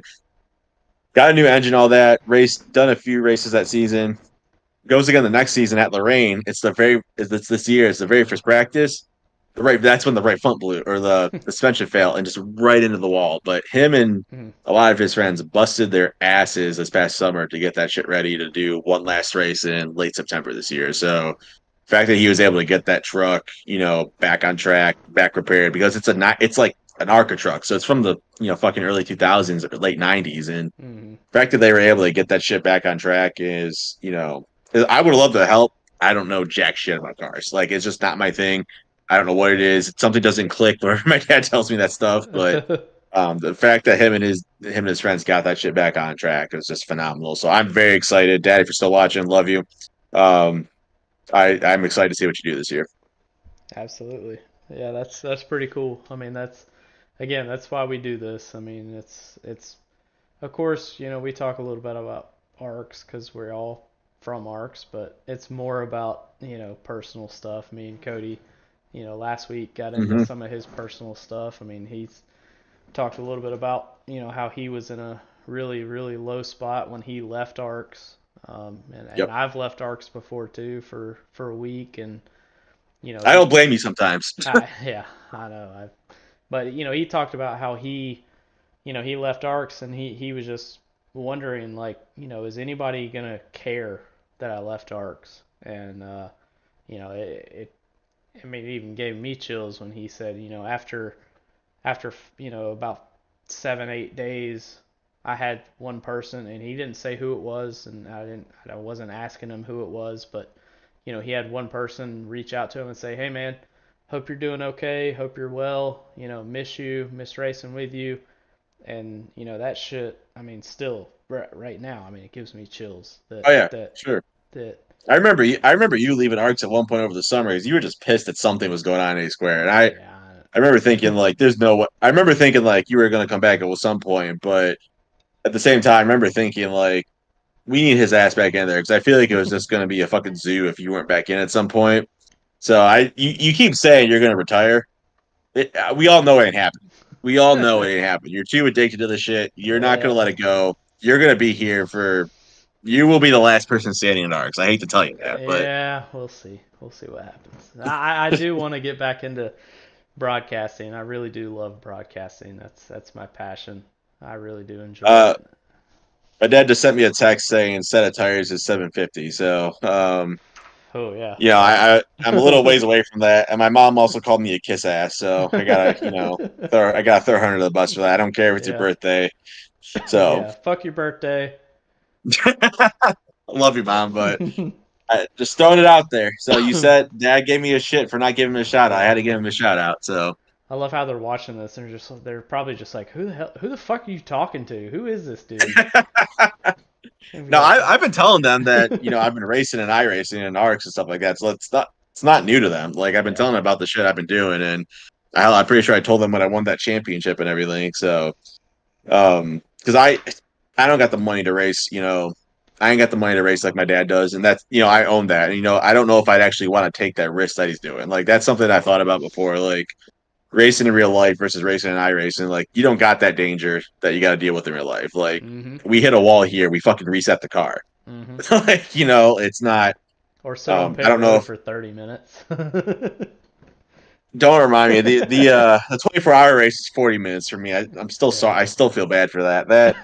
That story was something else. I don't know if Kent told you that, but that was Yeah, he we had showed the me. yeah, it was that we were in first place. We had just gotten the lead. They were telling me to take it easy, and we're in that GT3, and I downshifted too quickly and wheel hopped and just head first Yep. into that tire barrier and tried to win a Daytona. That was not.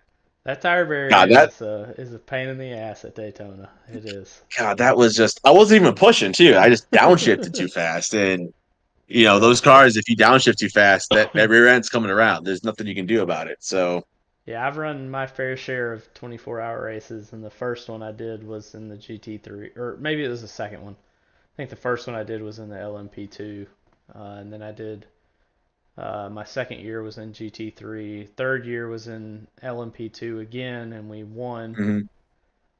No thanks to me, trust me. I ran my minimum laps and got the fuck up out of there. But Hmm. then last year or this year, I ran the GTP car with Reynolds Yep. and Jeremy and Seth and Stitch, Alex Simkowski.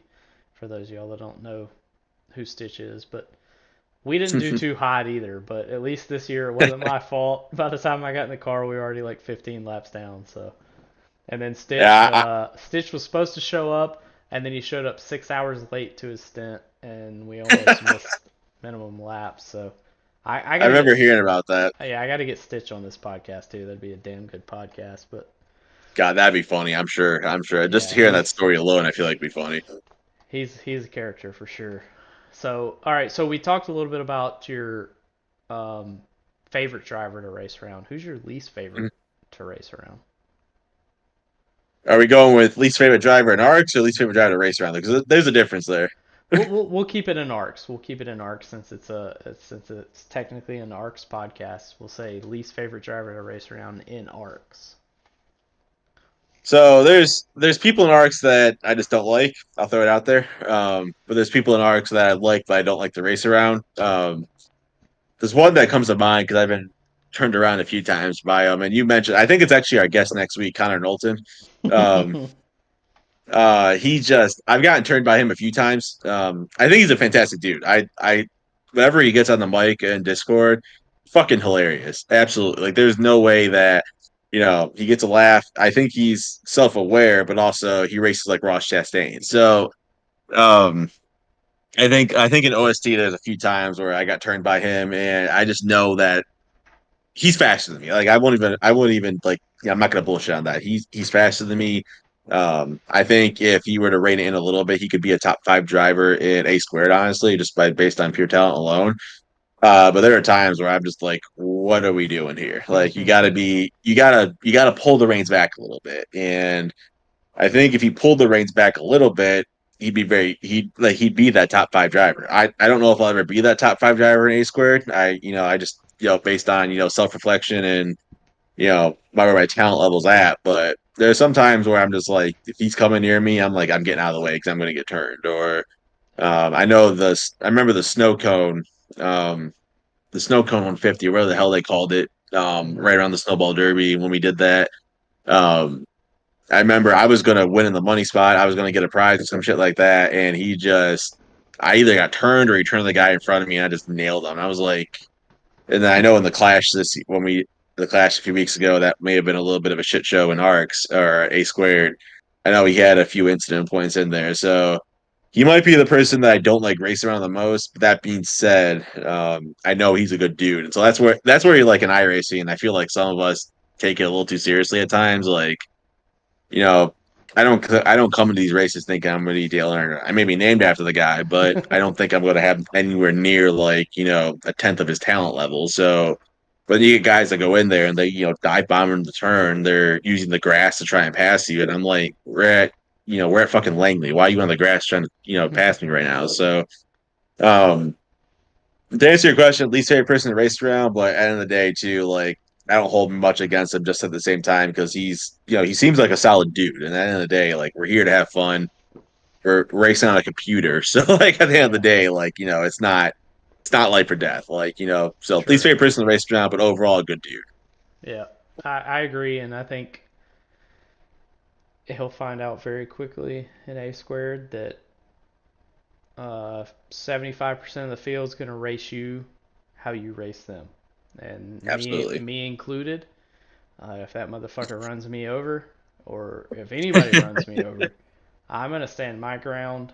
I don't care if Hmm. I get a penalty. I don't give a shit about. I mean, like I said, I mean, I built this thing from the ground up. If I get a Yep. one race suspension, I don't give a fuck. If somebody is racing me that way, I'm not gonna I'm not just gonna back into a corner and go, oh, okay, well, go ahead, Hmm. no.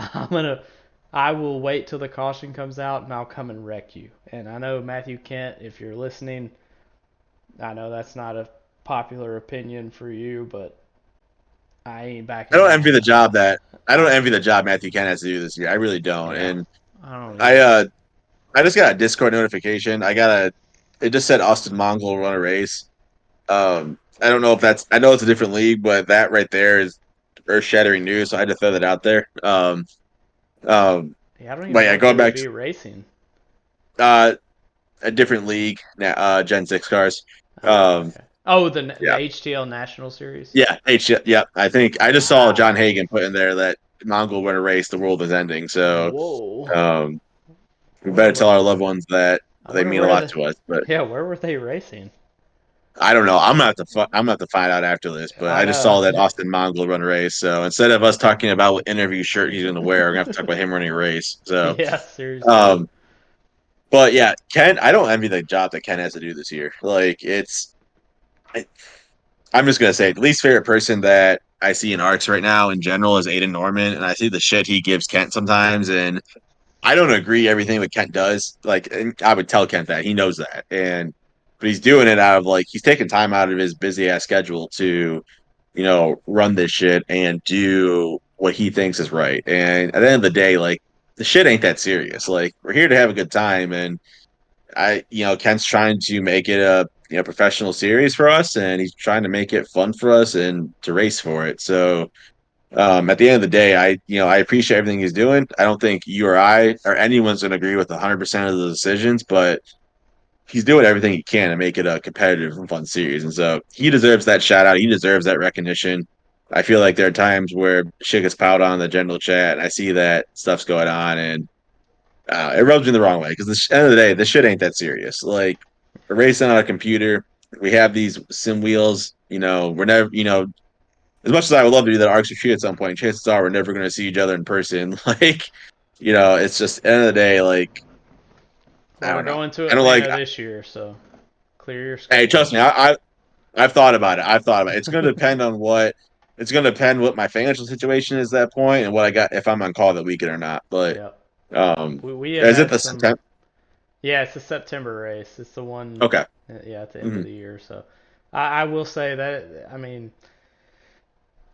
all this shit that we do, obviously a lot of it, is sometimes sucks, but man, Hmm. we've the first year we went to Bristol Dirt, it was the first time they had ever been to Bristol Dirt.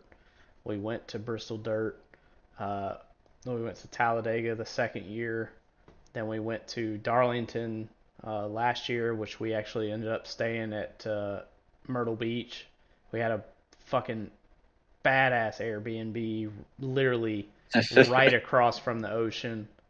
I mean, it was so cool. I mean, and that is what I enjoy about this more than anything. Obviously, Hmm. the fundraiser races and the things we do to help people is top of my list, but right there with it is the corporate retreats, as Rick James calls them, that we go on. I mean, to be So able this is a to shit. This is shit that happens every year. Then you're telling me. Yeah, we've done it. This year Okay. will be our fourth year that we have done our corporate retreat, and everyone is welcome. Everyone No is shit. is able to come. All you have to do is just let me know if you're interested in coming. This year we are going to the Atlanta race in September. The second Atlanta race. Fuck if I know when it is. They change the schedule so much, but Is that the opening playoff race now? um, I know it's a playoff race, maybe. but I don't know if it's the opening race. I think it might be the second race, or something. I don't know. I'd have to look at the schedule, but yeah, we're going hmm, to the second one. Um, okay. so it's a 3 o'clock race, I think, on Sunday. But yeah, me and Terry Freer talked a little bit about the first one we went to, Bristol Dirt. My dad actually came with us, and that was a fucking blast. I mean, we were I'm sure. fucking half of us were high, half of us were drunk, half of us were, playing the drums and singing Or all Jesus the above. song. Yeah, all of the above. And then Talladega, there's a story about me. They made some baked beans before the race started, and Oh no. they left them. We had like a little grill, so somebody had put some baked beans on the grill, and we ate the baked beans. But then we went to the race, and obviously, Talladega, it's a 4 or 5 hour race. We come back, and I was fucking hammered. I was drunk, and I was hungry. So I grabbed the beans off the back of the truck, and I just started eating them. And Toby Estes and Briley Wright, they were like, Ryan, no, them things have been sitting out for like 5 hours. And I was like, shut the fuck up. And dude, I ate the shit out of them baked beans. I ain't even gonna lie. hmm They were delicious. I know that they had been sitting out there for 5 hours. Didn't care. And then last year we went to Darlington, and we were able to go to the beach. Before the Cup race, we were there. I mean, we get the house usually for almost a week.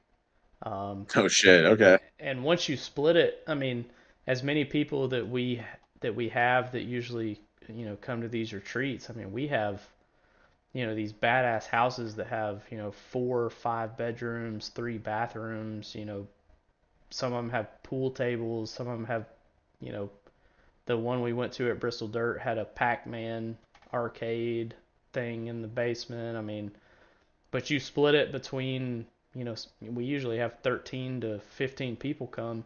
Hell, you can stay hmm for a whole week, and your portion of the house is like $200, you know, for That's an pretty good. That's really good. yeah, for an entire week pretty much. So, hmm and then I have connections when I order tickets because we order so many that they give me, or not me, but they give us a discount. So we hmm get we get tickets for the race for like, you know 40-50 bucks for really good seats. And That's a so steal right there. And you could probably find the same price for the Xfinity race the day before. So, yeah, we normally, if we go to the Xfinity race or the truck race, we usually just go day of and just buy tickets there at the track. And yep. they're usually pretty cheap because they're just trying to fill seats. So yeah, we've I had a lot of fun the past 3 years, and this year's gonna be a blast too. Being in Atlanta, being back in my hometown, so I'll be able to visit yep, some family while I'm there. So for sure. that'll be fun too. So I'm excited I for it. did get I did get confirmation that September 8th is the opening round of the playoffs now. So, So that's nuts that it's the opening round of yep. the playoffs, but that means And it'll be that you much know that more. yep. You got 16 people too that are in the playoffs at that point. So they're all Yeah, going to be at the yeah, end of the it's race gonna going be nuts. So, for sure. I don't know if I like it in the playoffs or not, but we could debate that for probably hours probably if it's worth being the Yeah, Atlanta needs to be in the playoffs the way it's constructed now. So, Feemster said awesome house we stayed in. That he's talking about the house that we stayed in well, it was in Myrtle Beach. It wasn't. If you try and find yeah. an Airbnb in Darlington, it's a single wide trailer with the windows knocked out. So we had. Yeah, I did. I was I, like, yeah, we gotta go like Myrtle Beach. So, actually, we were technically in Surfside, which is south of Myrtle Beach, but same mhm, thing. And then Mongol yeah. said, "Sorry, I'm late. I was busy winning an HTL race." That is fucking wild. I can't believe I Mongol, congratulations. That's fucking awesome. I don't believe it, but at the same time, it's fucking Yeah. awesome. Where I were think they? he Atlanta? Like Mongol, where were y'all racing? Like Daytona, Atlanta? Like what the fuck? How I did you saw win? I saw a notification pop up that said he was on like strategy or something like that. He had a fast car, he said, but he said he won on strategy. But hey, a win's a fucking win. So Hey, yeah, strategy or not, a win is a win, and good job, hey, dude.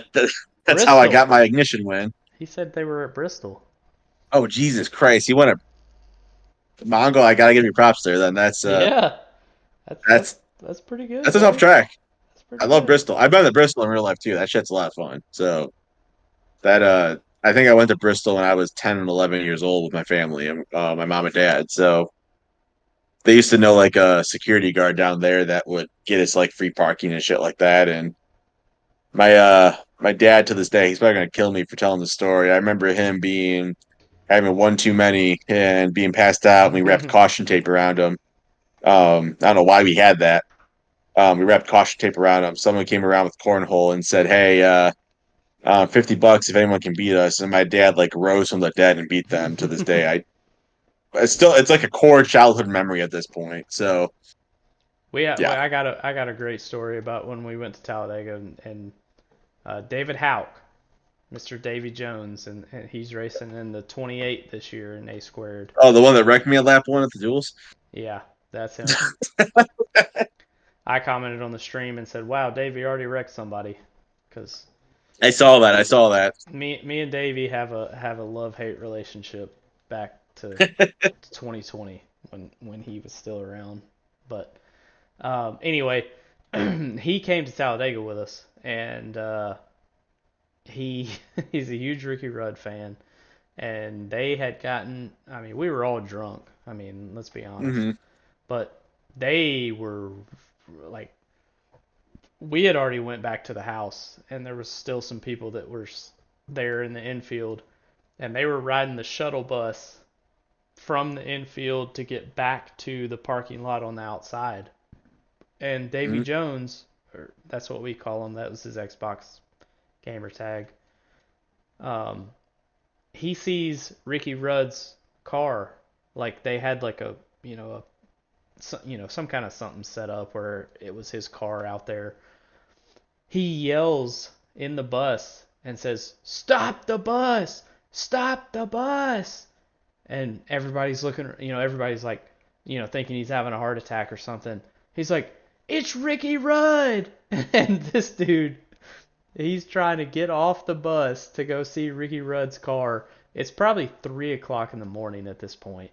You know, even at Talladega standards, everybody's trying to go to bed at this point.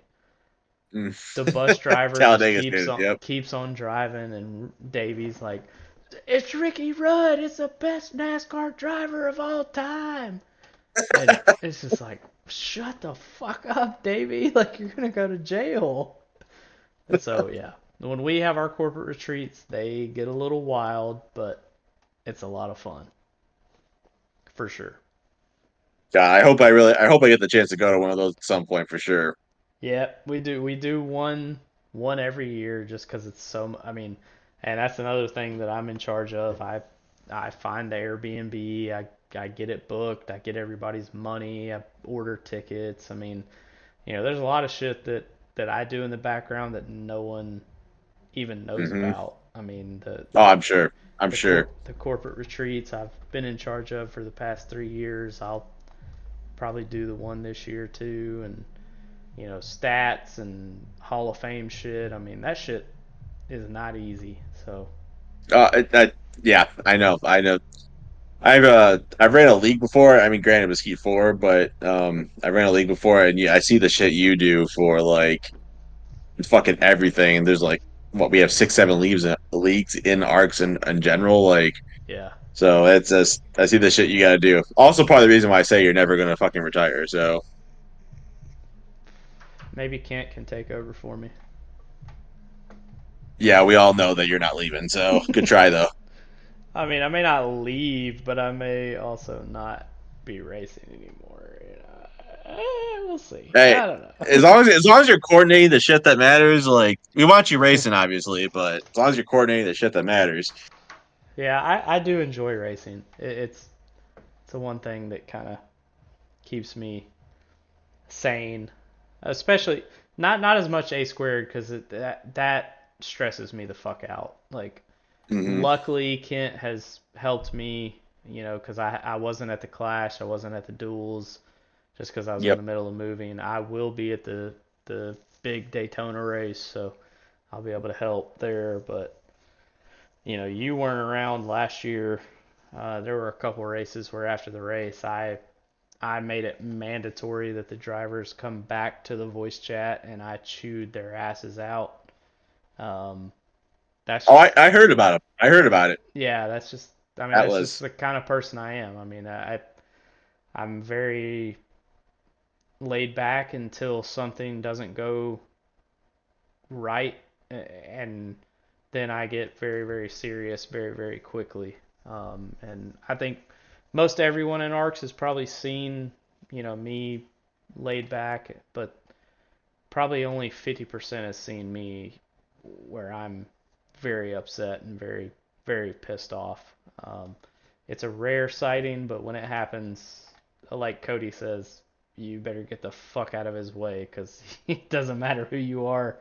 I'm gonna run your ass over. It's just how it is. just I think I've seen like one or two of those moments on you, and I know if I ever got into you, I'd be immediately like, my fucking bad. Like I know, like Yeah.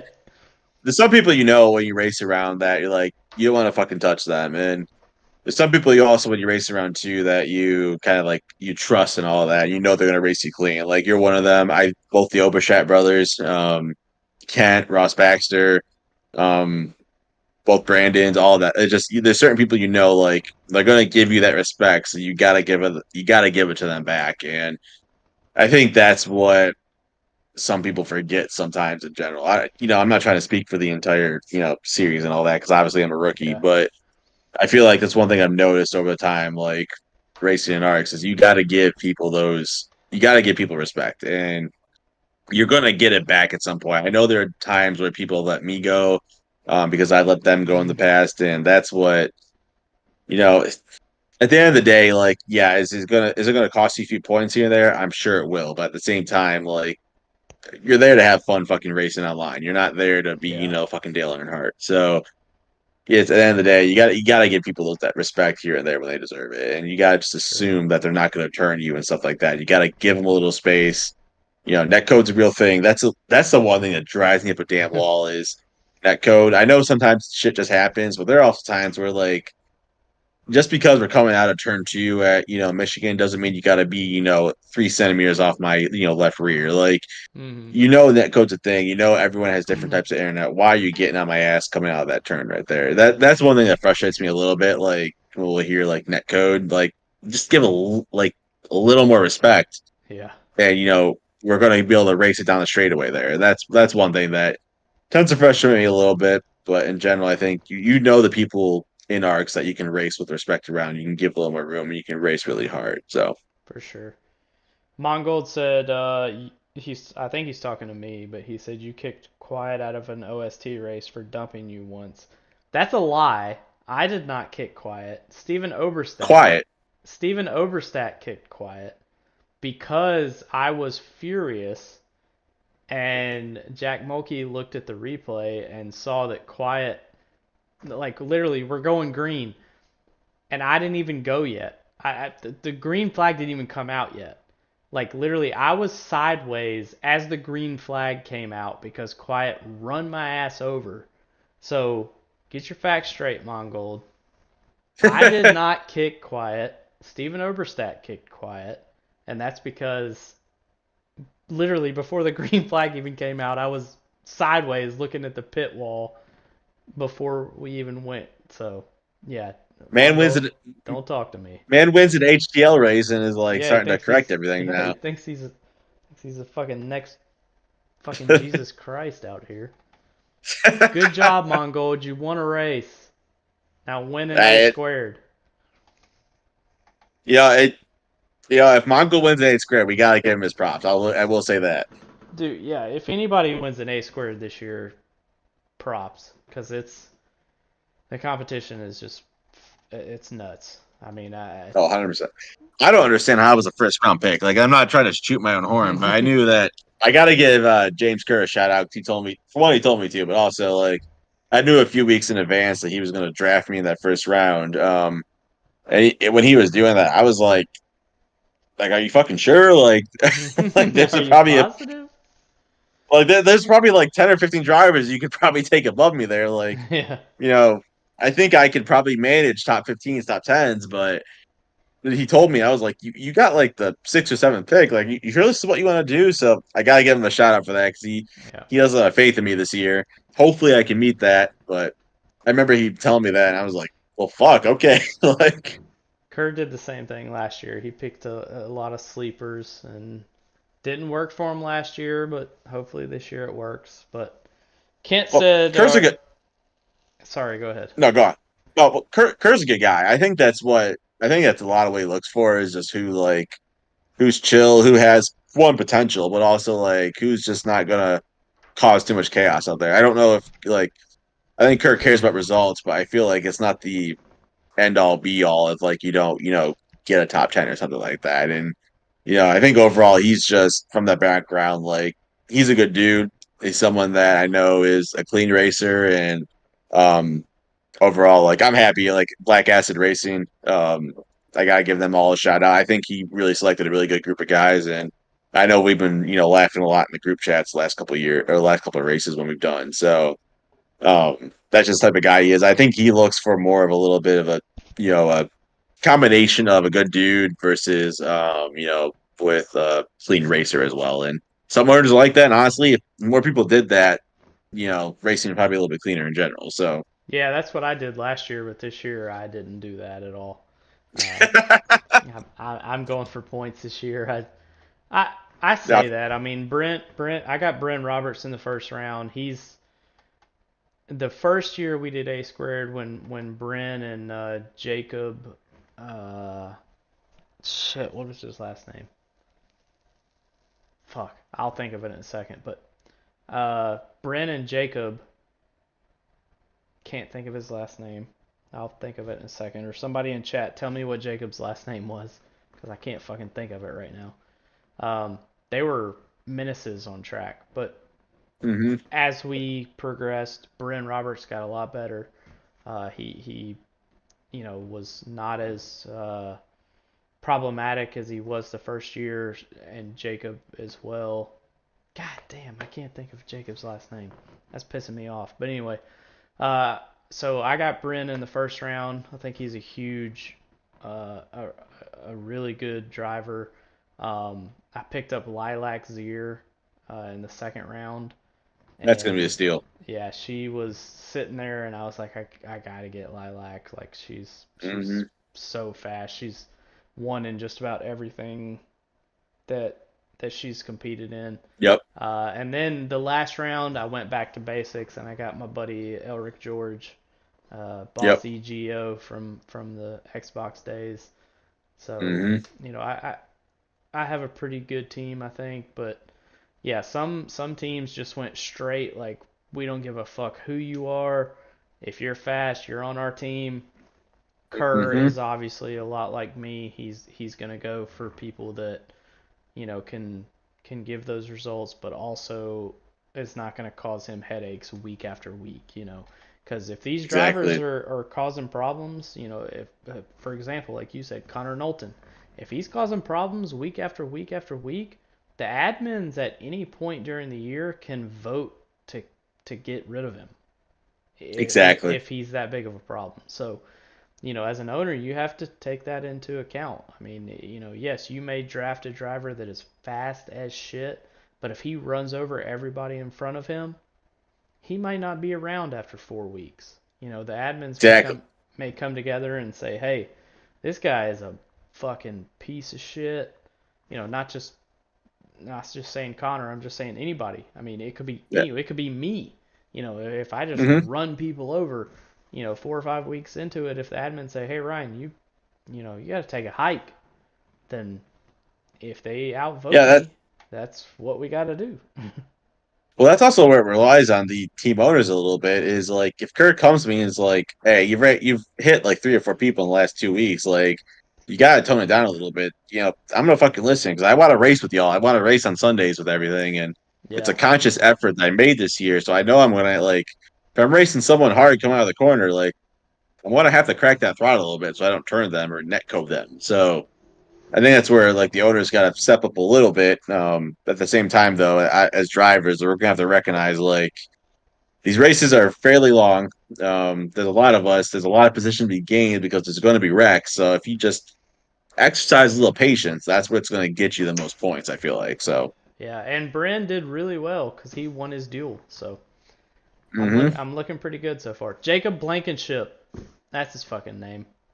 Got Jesus it. Got it. Christ, Hmm. took me that long to figure it out. Anyway, so yeah, Bren won his heat after Quiet almost had it. I mean, I'm telling you right now, I was watching the stream and I Yep. was when Seth turned down over Quiet and Quiet, Quiet did the right thing. He really did. I mean, Seth came down, Quiet held his line, Seth turned himself on Quiet's nose, and Quiet was Hmm. leading that motherfucker, and I was like, "You go, boy!" I felt like DW, and you go, Mikey. Yep. And then That's he what. he gave That's us what I'm the hoping happens bottom. when I'm out.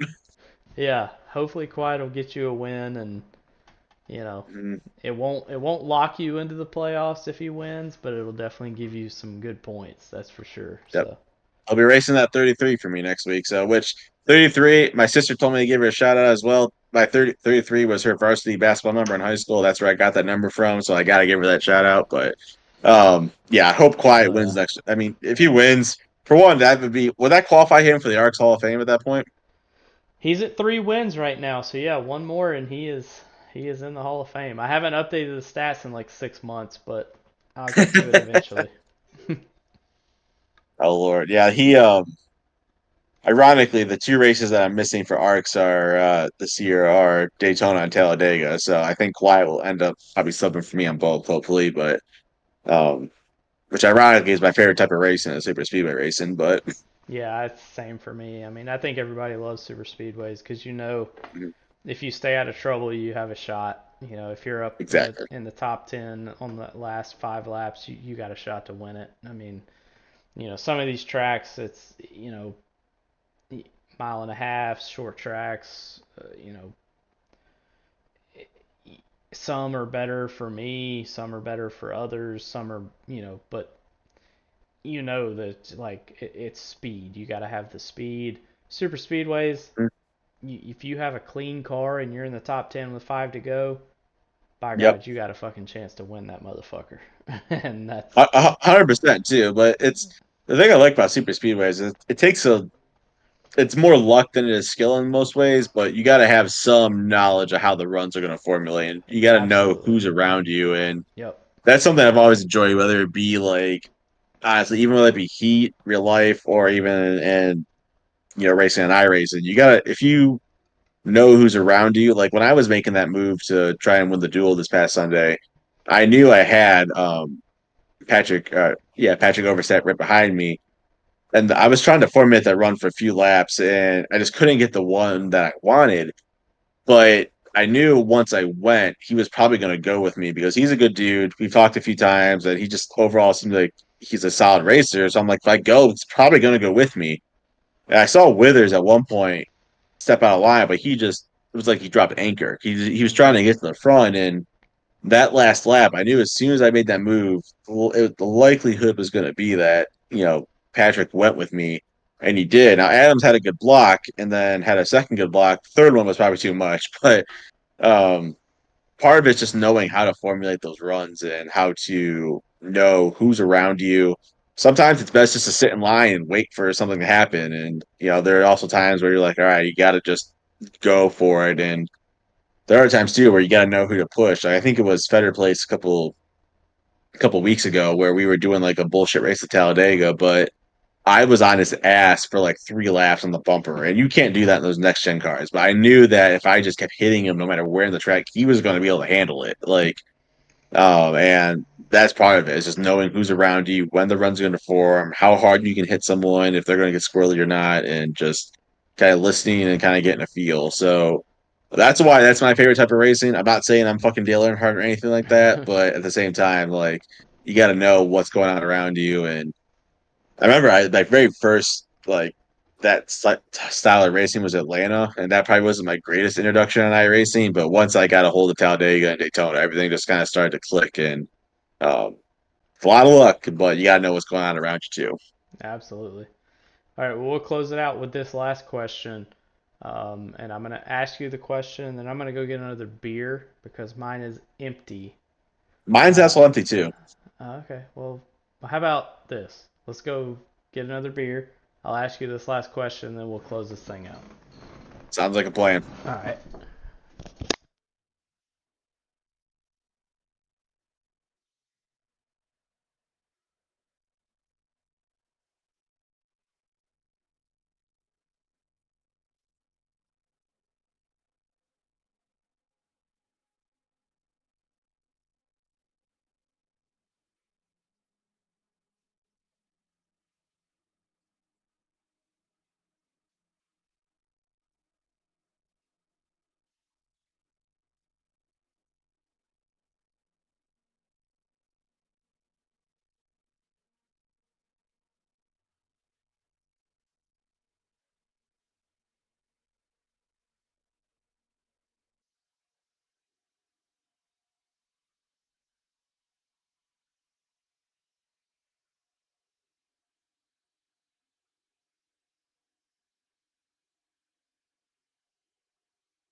All right.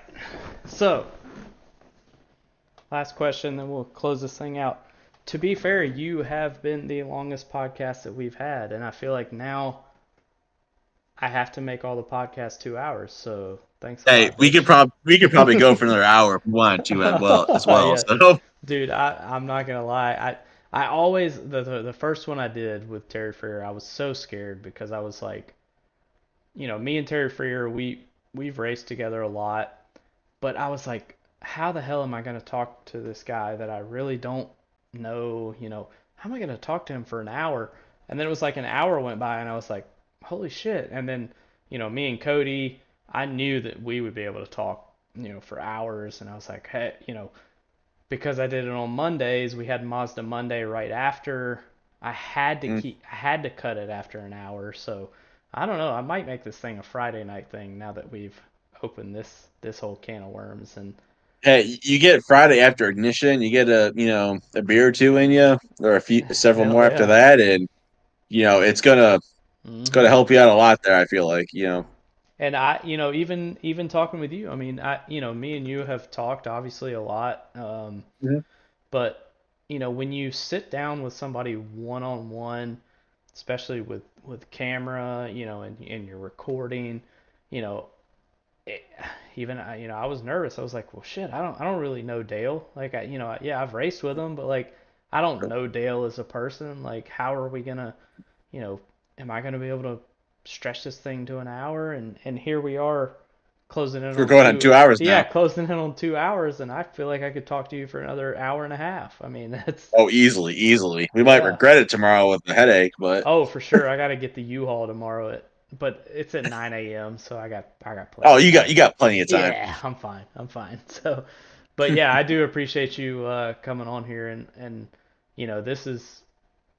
this is what I've always I've been wanting to do this for a long time, especially since we've grown, to get people like yourself, and even Sure. our OGs like Terry Freer and Cody, and then next week we got Connor Knowlton, somebody that really no one knows about, and that I'm Mhm. gonna be nervous about that one too, because I don't know Connor at all. I mean, besides Yep. racing with him, a few times in OST, that's it. That's all I got on him. So, the people like Seth and Cody and Dustin Painter that are on the schedule, you know, I'm not as nervous too much because I've known them for so long. But even with you, it's like, shit, can we talk for an hour? Like, I think that in my head, and then it's like 2 hours later, it's like, well, fuck, like, let's go another 2 hours. Let's make it a four I, hour podcast. I mean, we damn. probably could. We probably could, and I don't even think we got to half the questions that were thrown on Mm-hmm. were thrown on our chat there. So I can only imagine how long we could actually go. Oh yeah, for sure. But I'll ask you this last question, let you answer it, and then if you have any questions for me, I'll kind of open the floor to you, and then we'll close this thing out. But if there was one thing, uh, it's kind of a two-part question. If there Sure. was one thing you could change about ARCS, or what is one thing? This is kind of something that I've asked Terry Freer, I've asked Cody Pennell, I've planned to ask any person that comes on this podcast.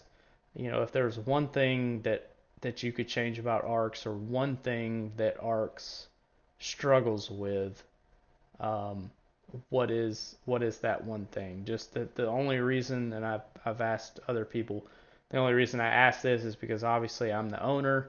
Um, Hmm. I'm in charge of making all the calls. Obviously I leave every series to the admins, but if something big happens, I get dragged into it. But what is Buck one stops with you. thing? Yeah, what is one thing that ARCS could do differently, or better, I guess, you know, on your side of things? You want the serious answer or the joking answer? Both. Joking answer, kick out Ada Norman. Uh, Kent all tried right, that, and then they invited him back. So. keep kicking him out. No, no, serious answer. And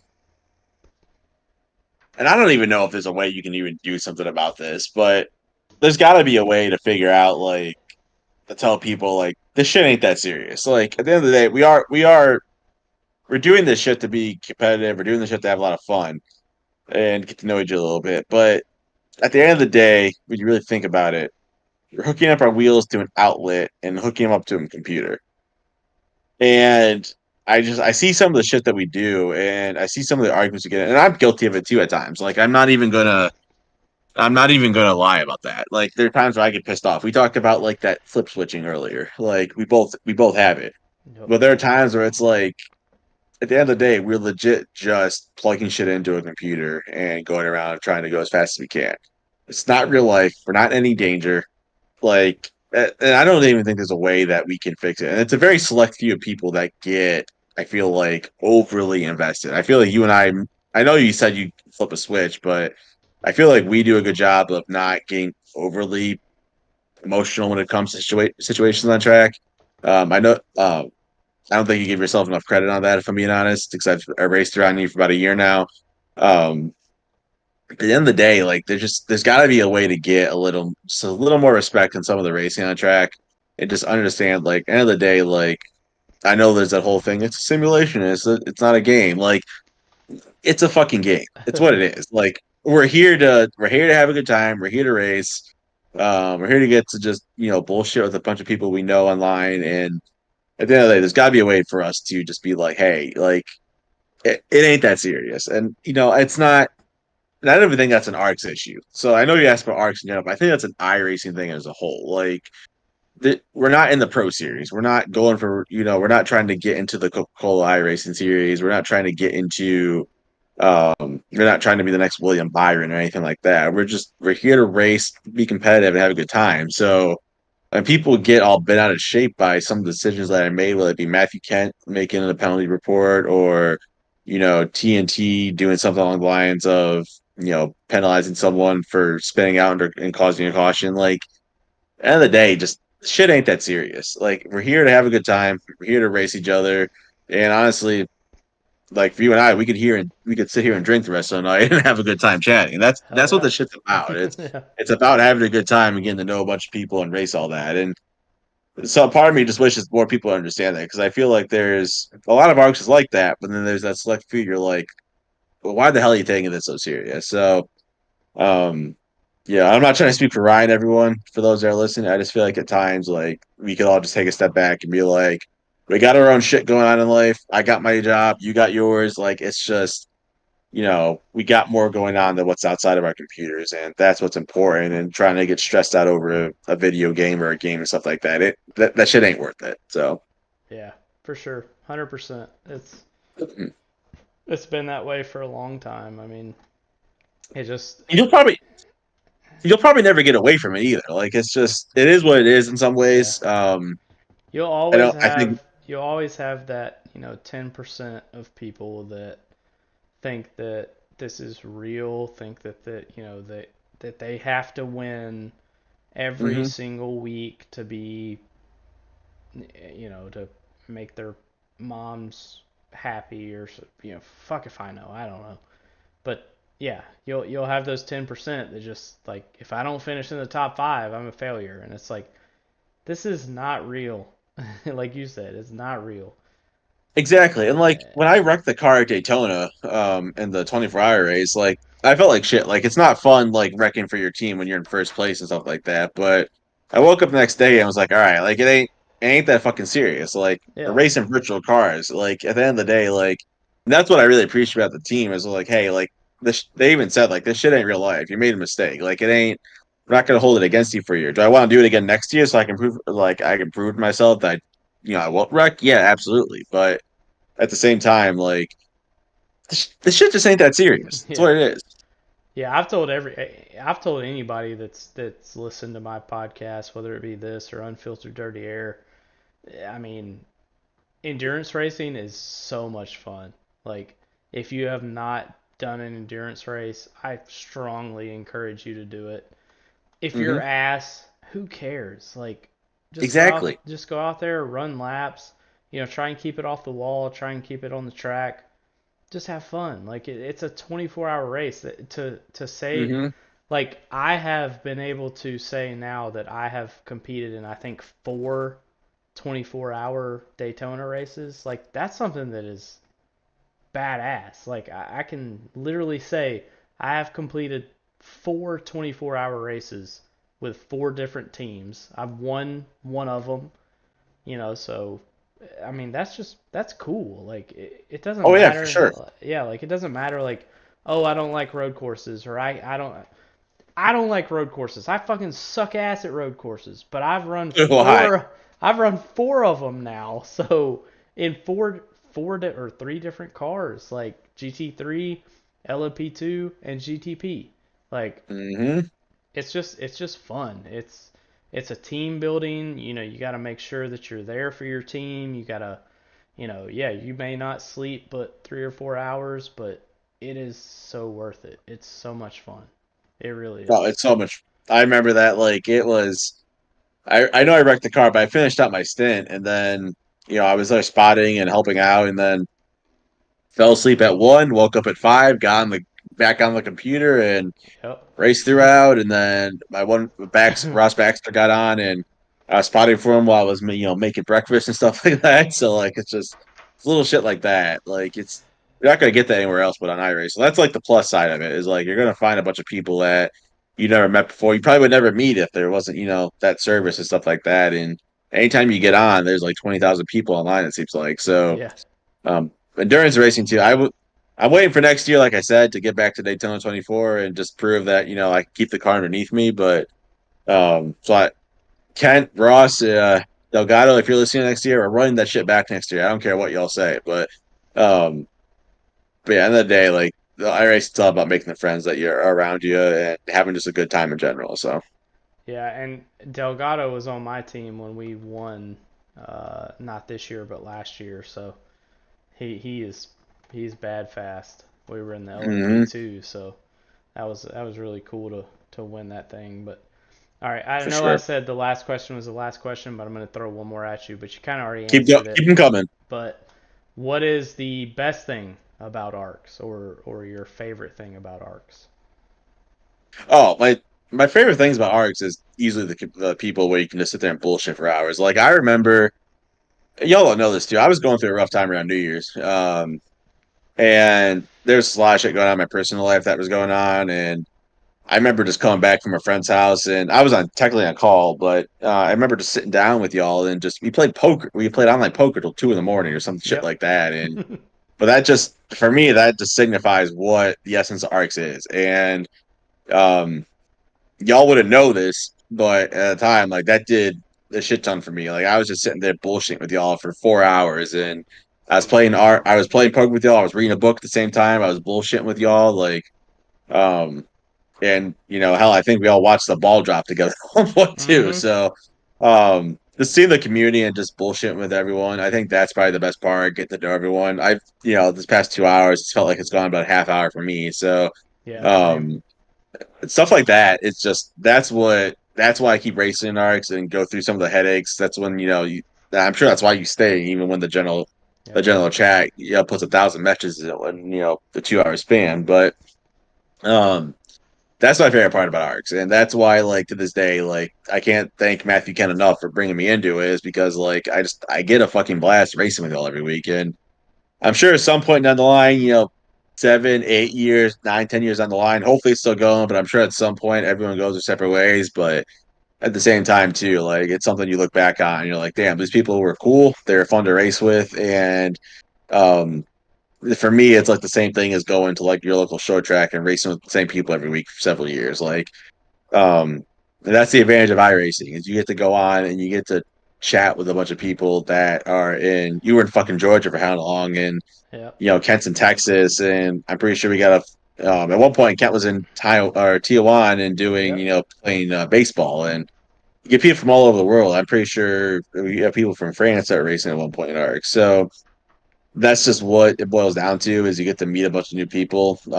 It replaces that you know short track feel of going to meet people in person. But end of the day, getting to bullshit with everyone, having a good time, and getting to meet up every week, there's not much that replaces that. So that's why I keep racing. That's my favorite part. And I plan to be around for one hell of a long time. So Hell yeah. Well, we're glad to have you, and I'll open the thank you. floor to you now. Any questions or statements or any questions for me? Any questions for you? Why the hell do you want to keep on retiring? I think that's the first one. Why do I want to keep retiring? Mm-hmm. Um, because it seems like a great idea. I don't know. I joke about it all the time. Even Seth actually the other day, Seth texted me because I'm doing this NCAA bracket that I started uh, for Mhm. for college football, and just because I really have kind of, I say I stepped away from racing, but I really haven't. I mean, I just have, I'm not running um, other leagues. I was running other leagues. I was running HTL. I was running an ABN. I was just doing too much racing. So I stepped back. I don't run an HTL anymore. I don't run an ABN. Even though they're both kind of sister leagues to us.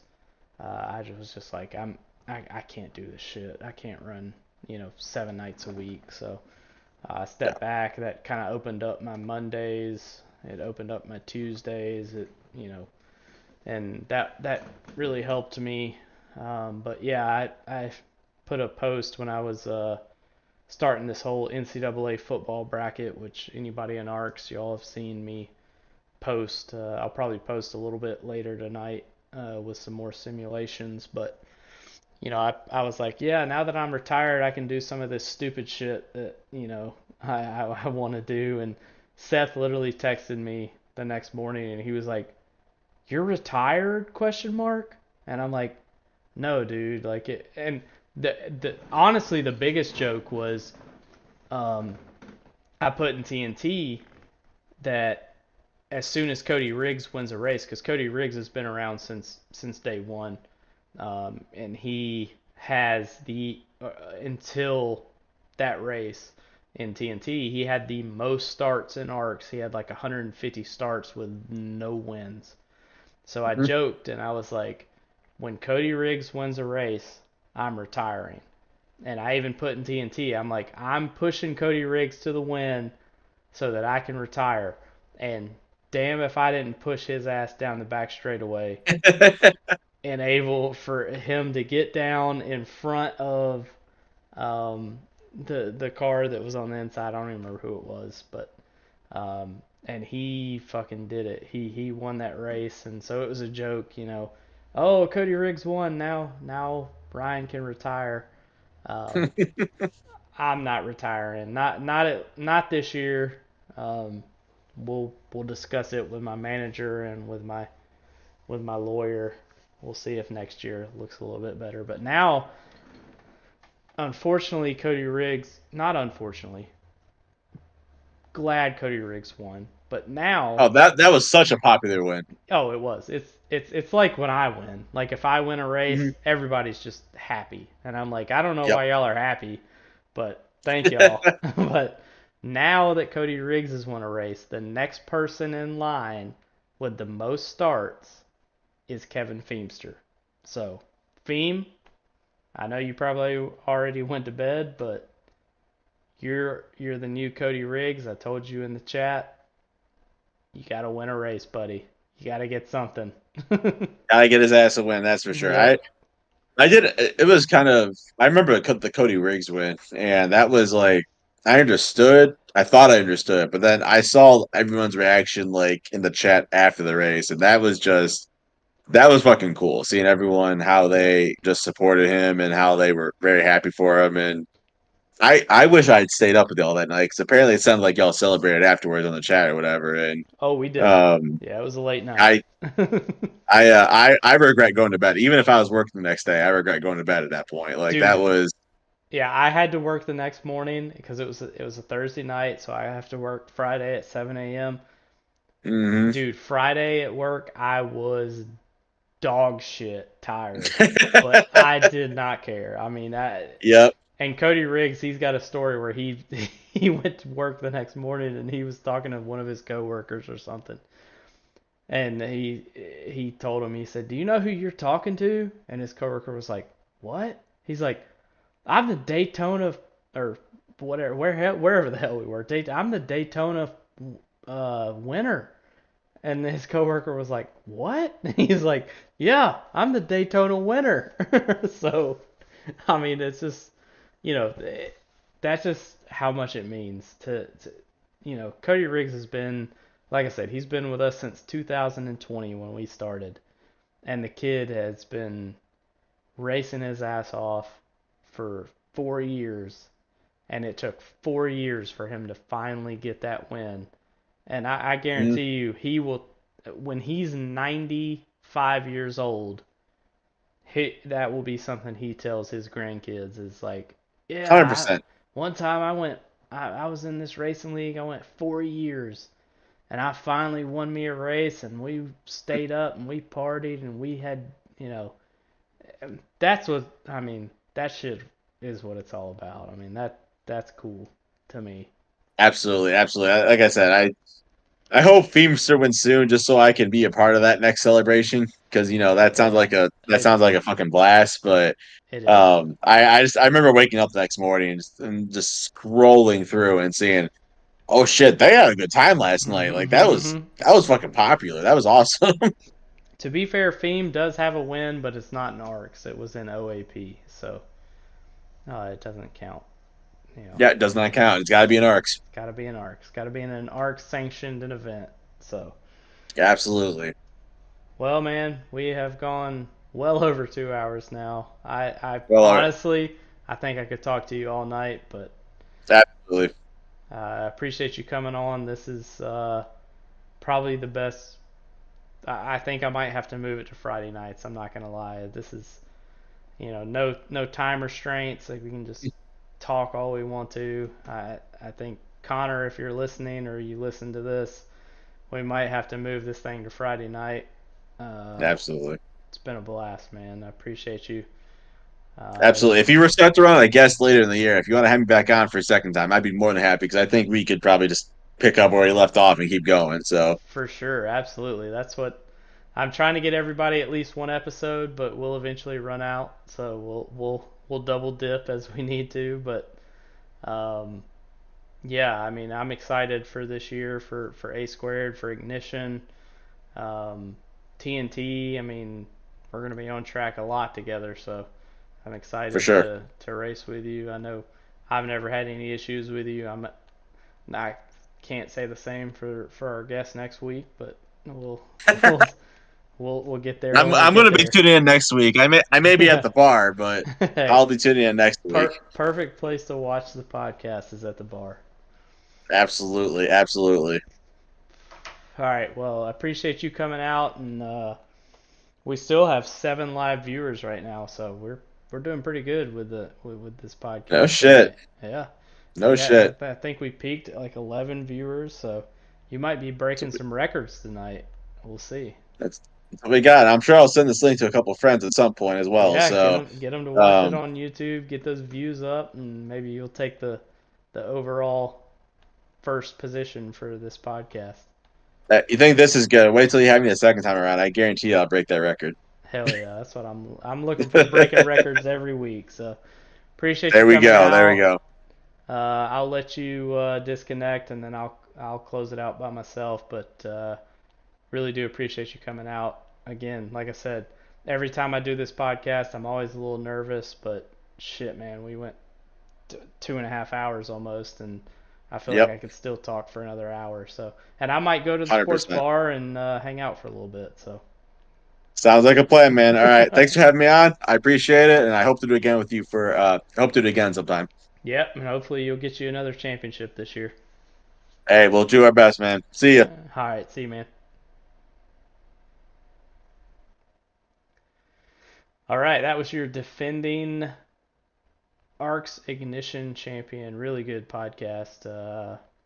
Went a little bit longer than an hour, but man, I just couldn't stop talking. I mean, that was a great episode.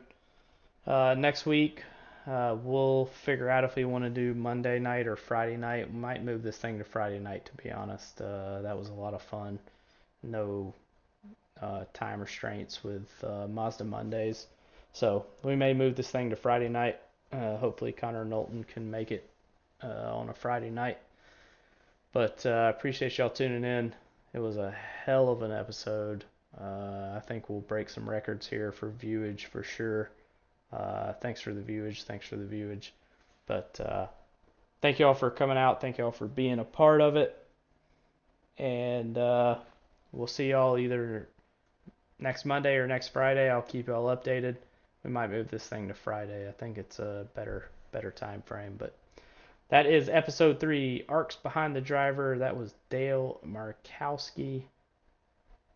We'll see y'all next week here for episode 4 with Connor Knowlton.